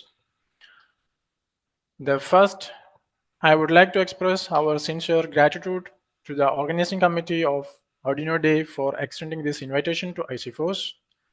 It's truly inspiring to witness the collaboration between institutions like IIT Bombay and organizations like ICFOS, both of which are committed to fostering innovations and advancing the technology for the betterment of society. So the Arduino, with its open source nature, embodies the principles that ICFOS stands for: the freedom, collaboration, development, contribution, and accessibility. The Arduino platform has empowered countless individuals, including students, developers, and entrepreneurs, to explore the world of electronics and bring their ideas to life. It has played a significant role in democratizing technology, making it accessible to people from all walks of life, regardless of their background or expertise. As we celebrate the Arduino Day, let us not only celebrate the technology itself, but also the values of it represents: the spirit of openness, innovation, and community. Let us continue to work together to promote open source initiatives like Arduino, which have the power to drive positive change and innovation on a global scale. So I will share my presentation right now.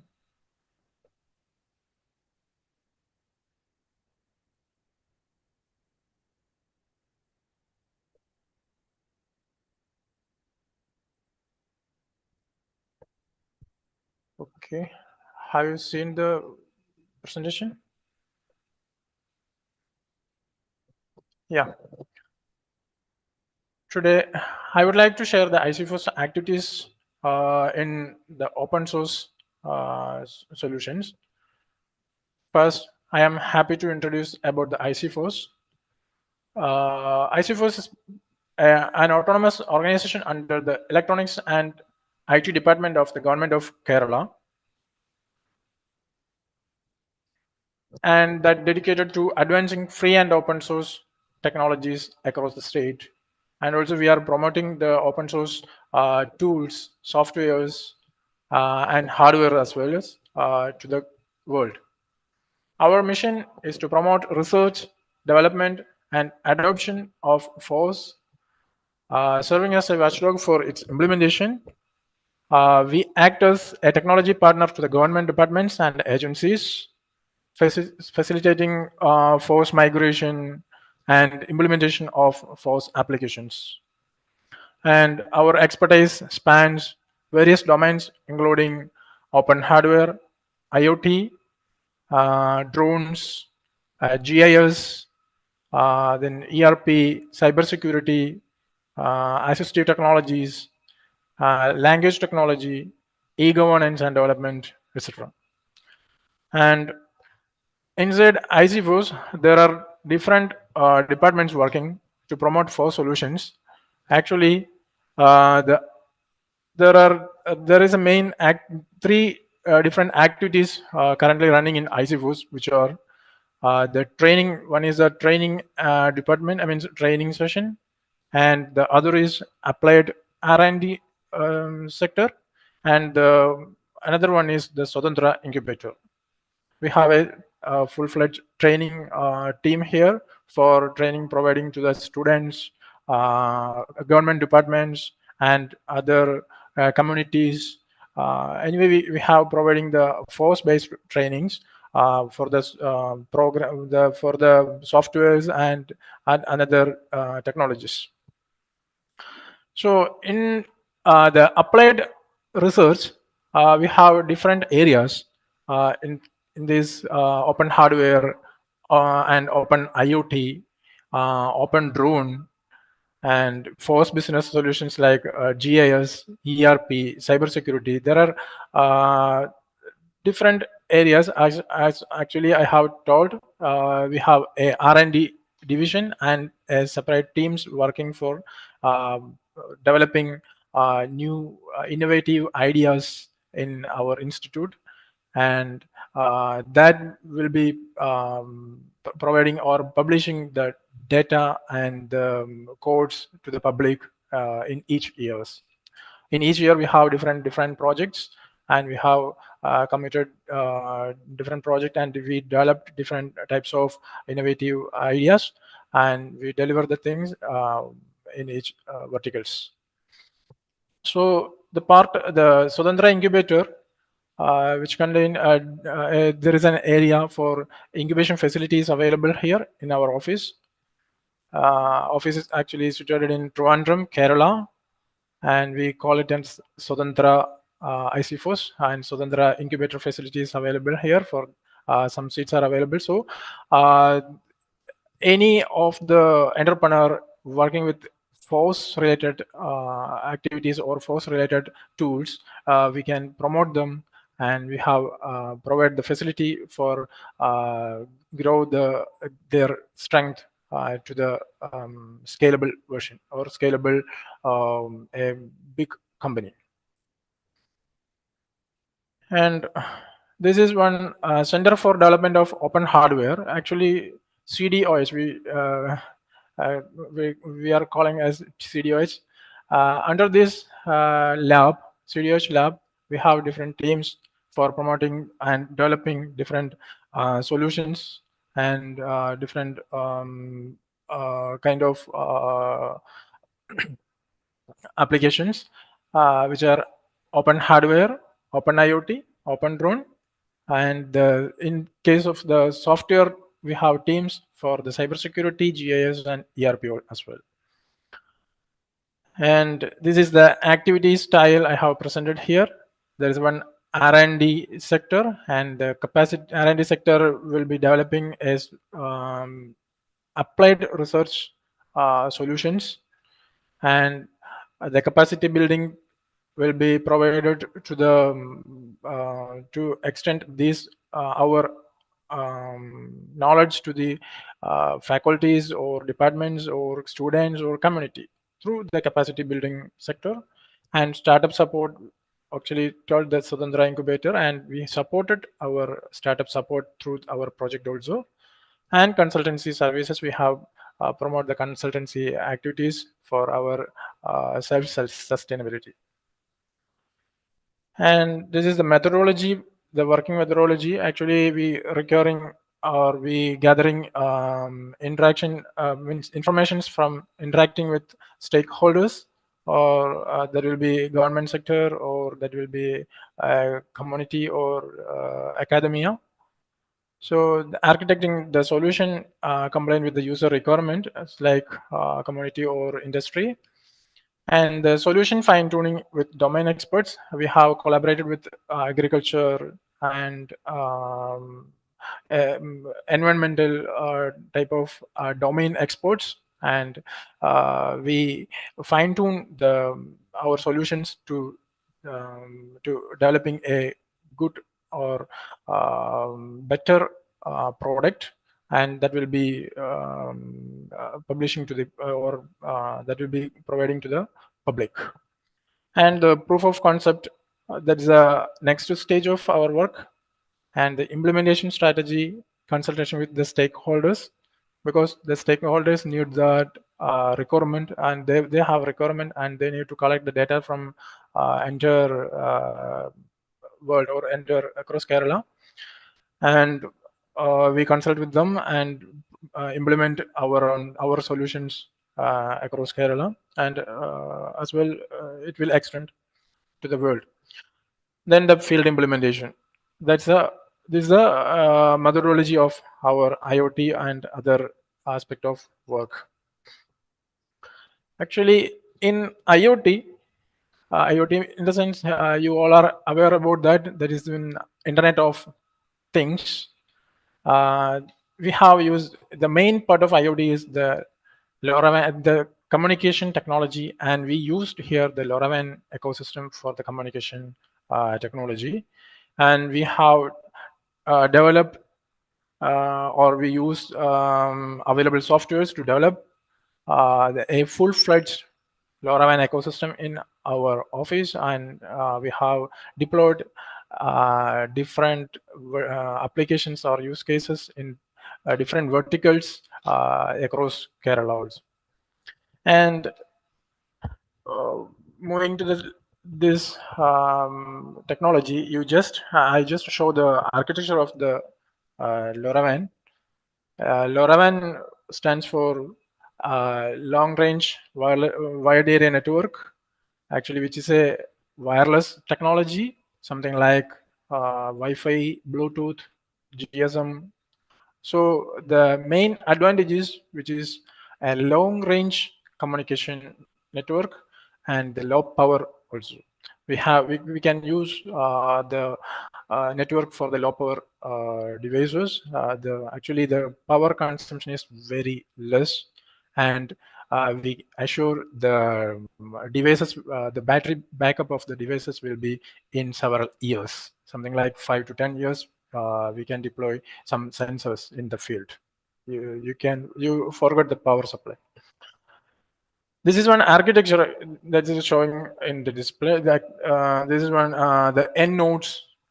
End nodes is the user end or application devices. I mean which is the hardware unit with the sensor devices, like there's a water meter, vending machine, or smoke alarm system, or there will be a rain gauge, there will be automated weather stations, or soil moisture sensors, or something, any type of sensing data collection or sensor devices, we can call it as there's an end node, and that end node contain the LoRaWAN capability.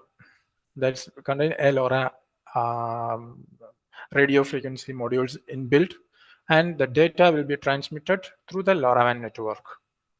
And concentrator or gateway is the second part, and these gateways or concentrator collect the data from the end nodes and push to the internet. That is the main architecture of the LoRaWAN system, and the data from the end nodes will be going to the internet through the gateway or concentrators. And in the cloud server, there is a network server and application servers are deployed. For the network server handles all the net data from the gateway. The gateway and networks all are handled by the network server, and the application server will be collecting the data from the end nodes. And the application server contains some algorithms for decrypt the data from the end nodes, because the end nodes are transmitting encrypted data for security purpose. So the application will be decrypted the corresponding data, and that data will be going to store in the cloud database. And we have different open source visualization tools available, which will be using for display or visualize the data to the public or to the concerned departments. This is the main, this is the LoRaWAN architecture we have used. And these are the devices actually we developed, and the market, there are different devices also available. The LoRaWAN gateway in the 2017-18 times, there are less number of gateways are available in the market. So we developed LoRaWAN gateways using Raspberry Pi modules and concentrators as well. And the ultra low power edge nodes, which is used for the sensor interaction with the gateway. So sensors are integrated these ultra low power boards, and that board LoRa capability, LoRa integrated board will be transmitted that data to the gateway, and that going to the server as well. And we have developed different types of ultra low power boards are available in our office, and we have published it for public users. I mean, you can take the design and you can replicate it.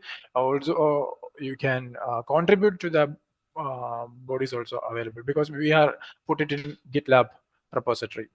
The designs are available in the GitLab repositories. The LoRaWAN relay node is one of the R&D work of our part, just relaying if there is a network not available in the sector for the gateway side, that gateway need to relaying the data to the another gateway, and that gateway have internet, and that will be pushing to the internet to that.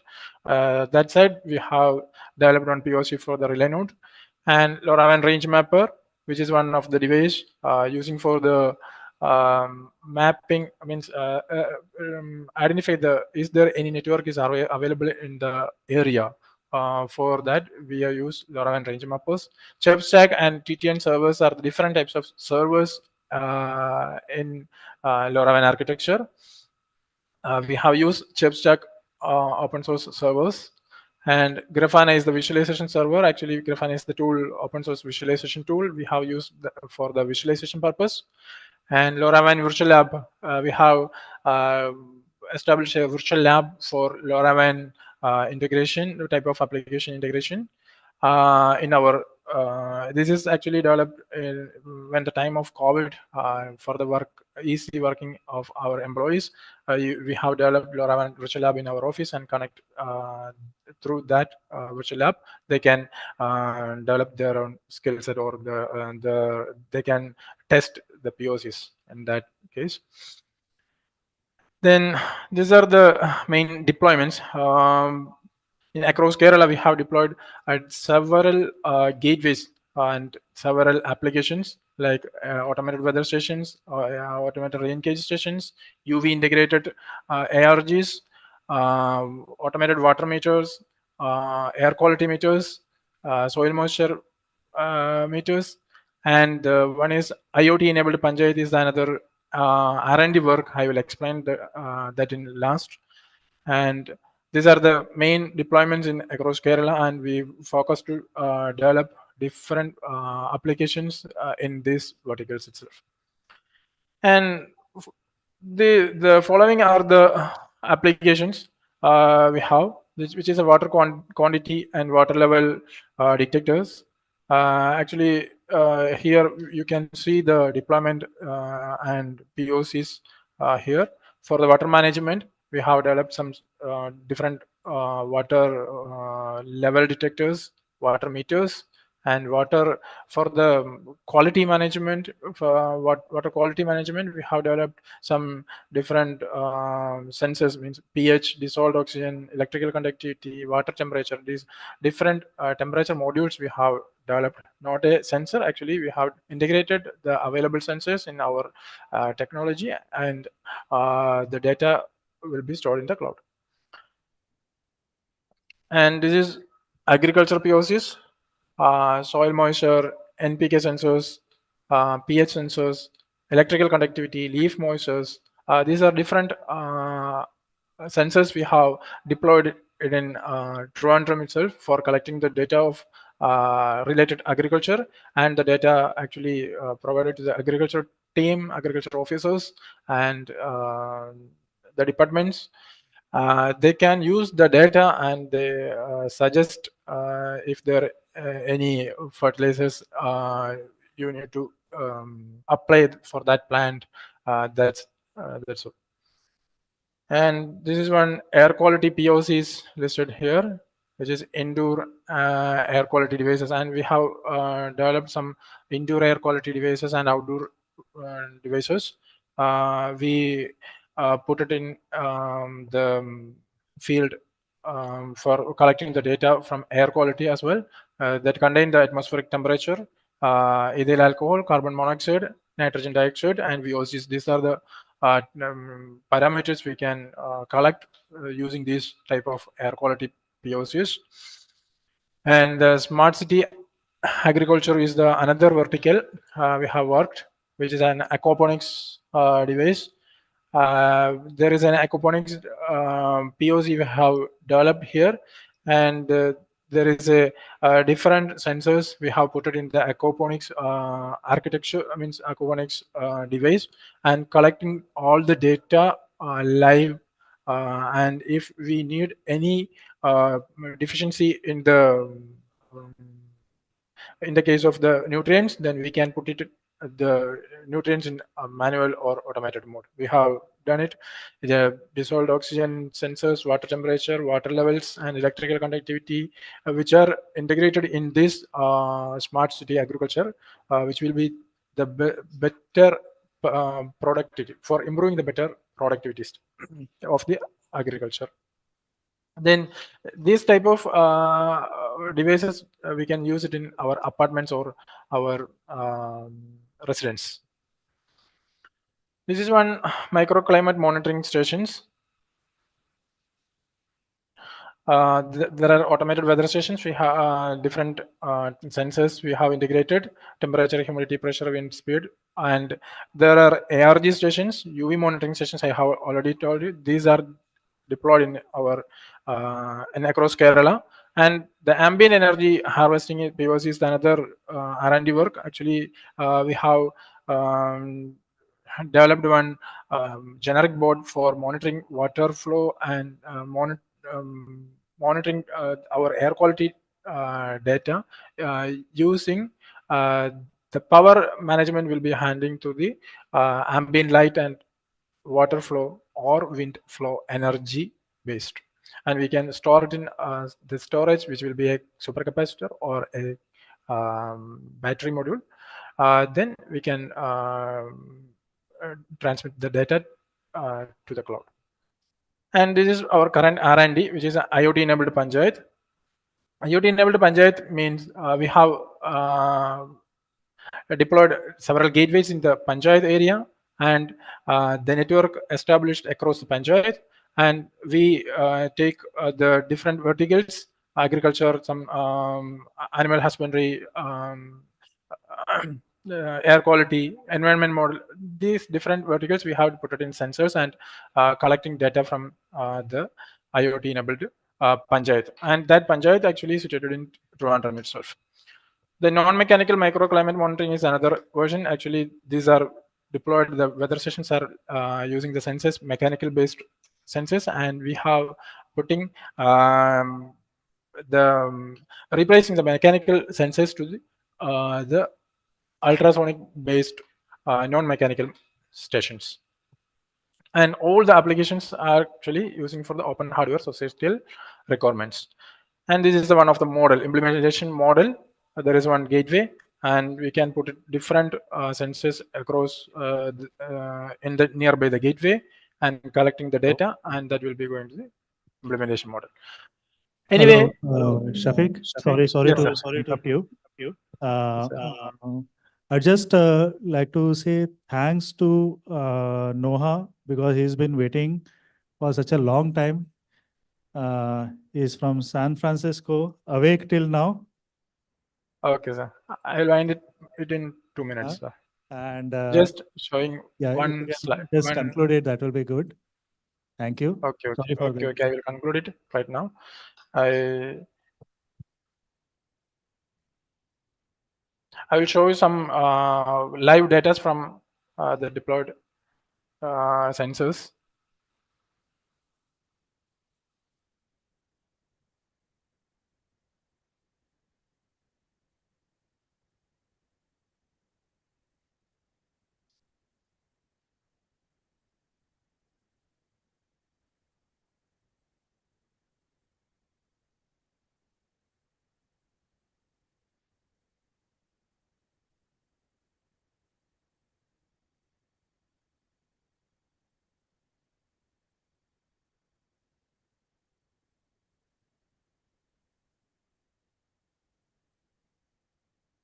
Hello. Actually, this is one.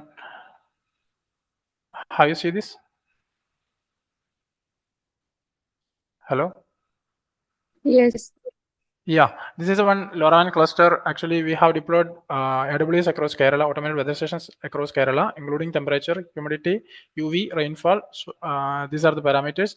And each district, we can see the details of temperature, humidity. This is one application of IoT in the environmental and agriculture sector. We can use the data for our study purpose and our the agriculture purpose also. This is one application I need to show you. That's all. Actually, these all hardwares and softwares we have using the open source level. So in this Arduino day, I suggest the Arduino is the best possible method to develop some solutions for IoT and embedded development side. And we have using our Atmega 328 board controller for this type of application development we have used. The ultra low power boards are designed for supporting the Arduino platform. And if any student entering this type of work or this type of architecture, then they should they have the Arduino is the best possible best method to study the the area. That means the embedded hardware study or IoT area. Arduino is the best startup. And these are the applications we have developed using the Arduino boards also. That's all. I think. Thank you. Thank you for the consideration for this time. And finally, I would like to congratulate everyone involved in this organization on Arduino Day, as well as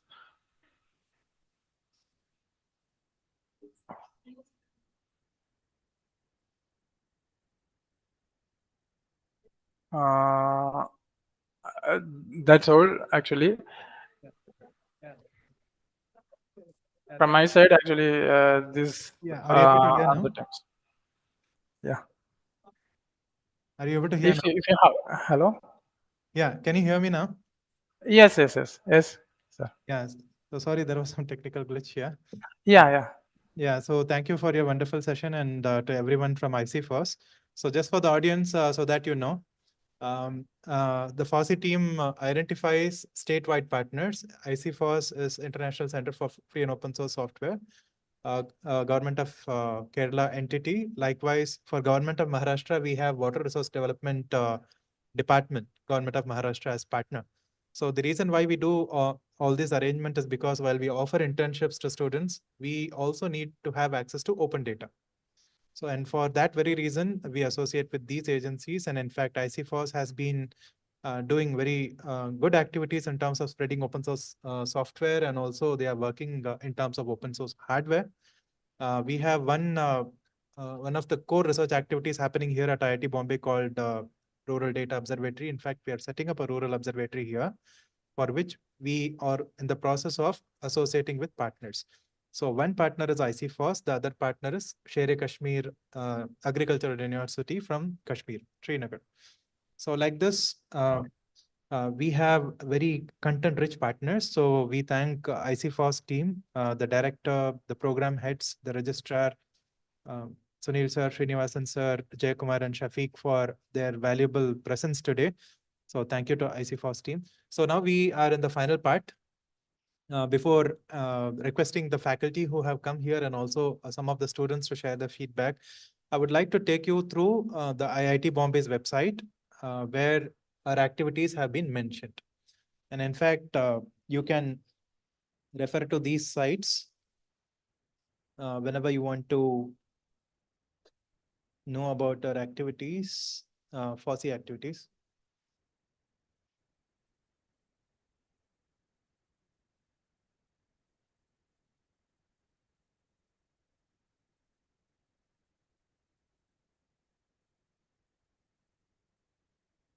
So we are in fact thankful to the Institute administration, the public relations office. So under an announcement, if you see, like I handle the GIS vertical, but for open hardware vertical, we are actually coming up with the IoT Geospatial Hackathon.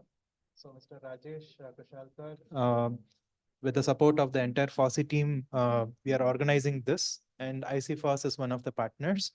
So here, if you could just click, we are about to change the dates. The formal announcement will happen soon, just for your information. So this is the national level open hardware IoT based geospatial hackathon that we will be conducting from the FOSSI team. So these are the tentative schedule. We are about to change it because some changes were required. And this is for the GIS project. As I said, like I handle the GIS team, but geospatial technology is not alone. So we are trying to associate with every corner of education. Like open hardware, it will be the first set of activity. And in fact, we have 23 activities from GIS. Majority of the activities will be in relation with the open hardware team. Likewise, we also are venturing into medical colleges. We are venturing into the history departments, arts, wherever maps are required, it is to be done. And in fact, just with your permission, I would like to convey, how many of us here use GPS in our day-to-day activities? GPS, कौन use करते हैं? How many of us are aware of the fact that मतलब India में slowly GPS is about to be replaced with some technology? Navic, right? So January 1st, 2025 is the ballpark that government has set. So slowly the transition is about to happen. And again, Mr. Rajesh Kushalkar's team, we are going to come up with modules, internships, fellowship and other activities where we would make an announcement. Students like you can join hands with us. Okay, so not only NAVIC, Government of India also has announced India has something called National Geospatial Policy, National Space Policy. And for everything, because we are funded through the ministries, we are in the plan of promoting all those things. So we need your complete support. So without taking much of your time, I would request the faculty who have come here to share their opinion about today's program and how exactly you want IIT Bombay, the FOSSI team support in terms of taking these activities forward. And after the faculty, we would like request one or two students also to share your opinion, your feedback about today's session. It would be of much help for us. And after that, we'll conclude. In fact, we are much thankful to the college administration of L.R. Tiwari College and Thakur College. If I have missed any of the college, my sincere apologies. We request the faculty to come forward and share your opinion. Ma'am, you want to come forward, sir? Any faculty? Please come forward. Camera. Ma'am, you can face the camera. Okay, on behalf of Shri L.R. Tiwari College of Engineering, I would like to thank you, Rajesh sir, Usha ma'am, Vinita ma'am, to give opportunity to attend, celebrate this Arduino Day. Definitely, our student will going to participate in the FOSSI activities which you have informed us. And other, even then academic, they have all the project related to the Python and Arduino based project. Definitely, they will use all these books which today we have launched on this Arduino Day. And we will hope that you are our future. So we will collaborate with the IIT Bombay, and so that we will have the huge building block between the IIT and our college, so that you will, the future of you can from that project, you will going to have some means a good project you can contribute it to your society. Thank you, everyone.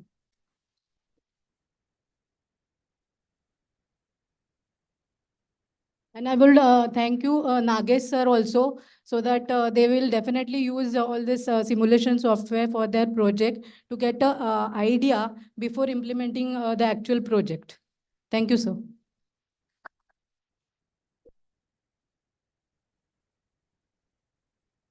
From Thakur College. So please come forward.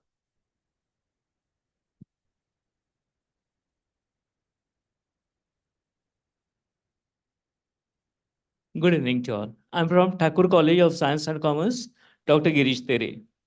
Actually, working in our college is different, and working here, that will be different. That's why we always wish to have association with spoken tutorial, with FOSSI and so on. Last 15 years, our students are doing many workshops of spoken tutorials and FOSSI also. And there are continuously more demands from students, because IIT Bombay, that is what everybody is looking for, means working with IIT Bombay. In fact, last 3-4 years back, some 2 students from our college selected for internship also. And now that particular demand is also increasing. So this year also we shall try to participate in this particular activities of internship, and work will continue. Thank you, ma'am. Thank you, everyone. Any student who wants to share the feedback? Anyone? No campaigning. Voluntarily, please come forward. Yeah, please come down. Anyone else? If you want to share your feedback, please come down. Yes. First of all, thank you to IIT Bombay for providing such platform to speak, to understand these things. And if I speak personally, then even after studying online in COVID, I used to think that distance learning is not good for me for learning real life applications like Arduino. But after doing this and trying some videos of IIT Bombay, some videos and all, I am now thinking that I can learn from distance learning. Thank you. Anyone from girls?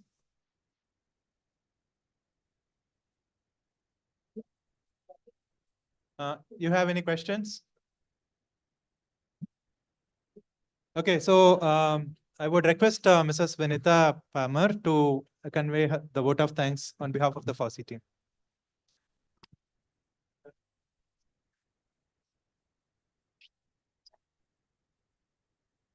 यही चालू है, ये नहीं. Okay, so I have to see and read out because I don't miss out on people. So firstly, I would like to thank everyone who was present here, especially the students, the teachers, and everyone who have come all the way. I know traveling in Mumbai is a big task, but you guys have managed and come, and really thank you for attending the Arduino Day celebration. So Thank you, Swapna ma'am, Aditya sir, and Thakur sir, faculty from Thakur Engineering College. So thank you everyone for coming and attending and making this Arduino Day celebration a big thing. So firstly, and I would like to thank Mr. Noha, who is the founder of Electroblocks. So Electroblocks is something which we came to know recently. Actually, it is very good for school students. You can just drag, drop the blocks, and you can just do a simple experiments of glowing LED and all. So it's a very good thing which he has developed, and he has joined us from San Francisco. So thank you so much for getting out time and joining us. So thank you so much, Noha sir. I would also, hello.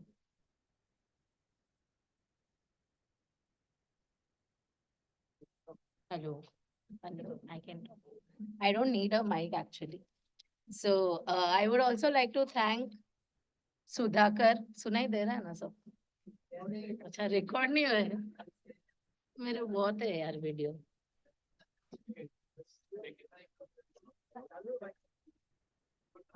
मैं आपको audio देती हूँ ना बात. ठीक है.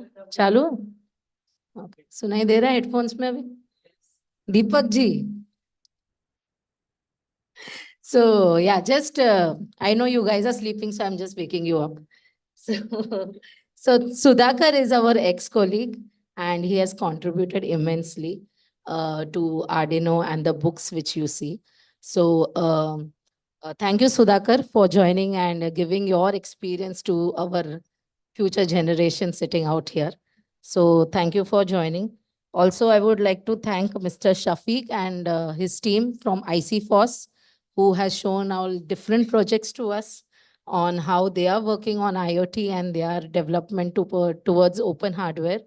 So thank you so much for joining in this event. Also, I would also like to thank all the authors of the book who have actually written books in Julia, Python, Scilab, Xcos. So it's very informative information if you see. Books are also available online, but yeah, the traditional method of using a textbook is a different experience altogether. So you can just explore these books. So thank you authors and Shroff Publications for printing out these books.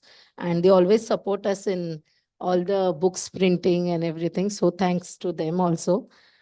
Also, I would like to thank Professor Kannan, who has given us this vision and guidance for moving towards open source software and developing these new things.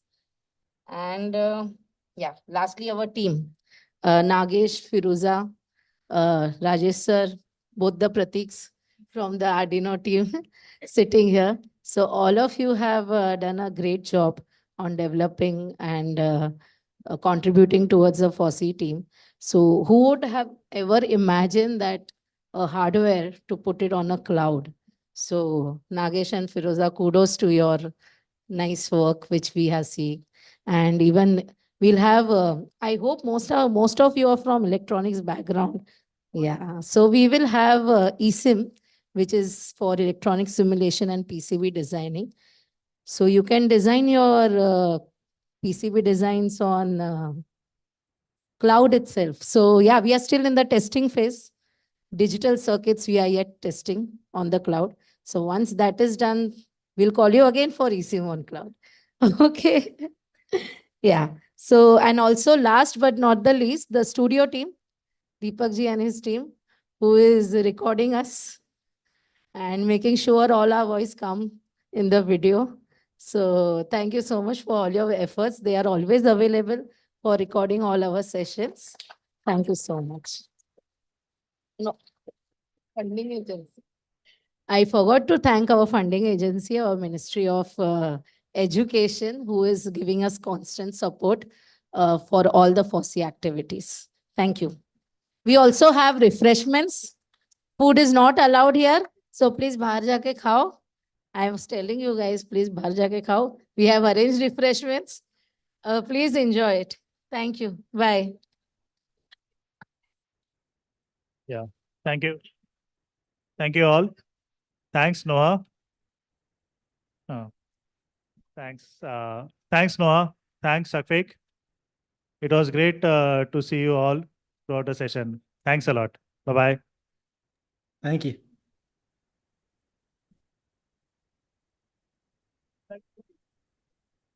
Hello? Yeah. Hello?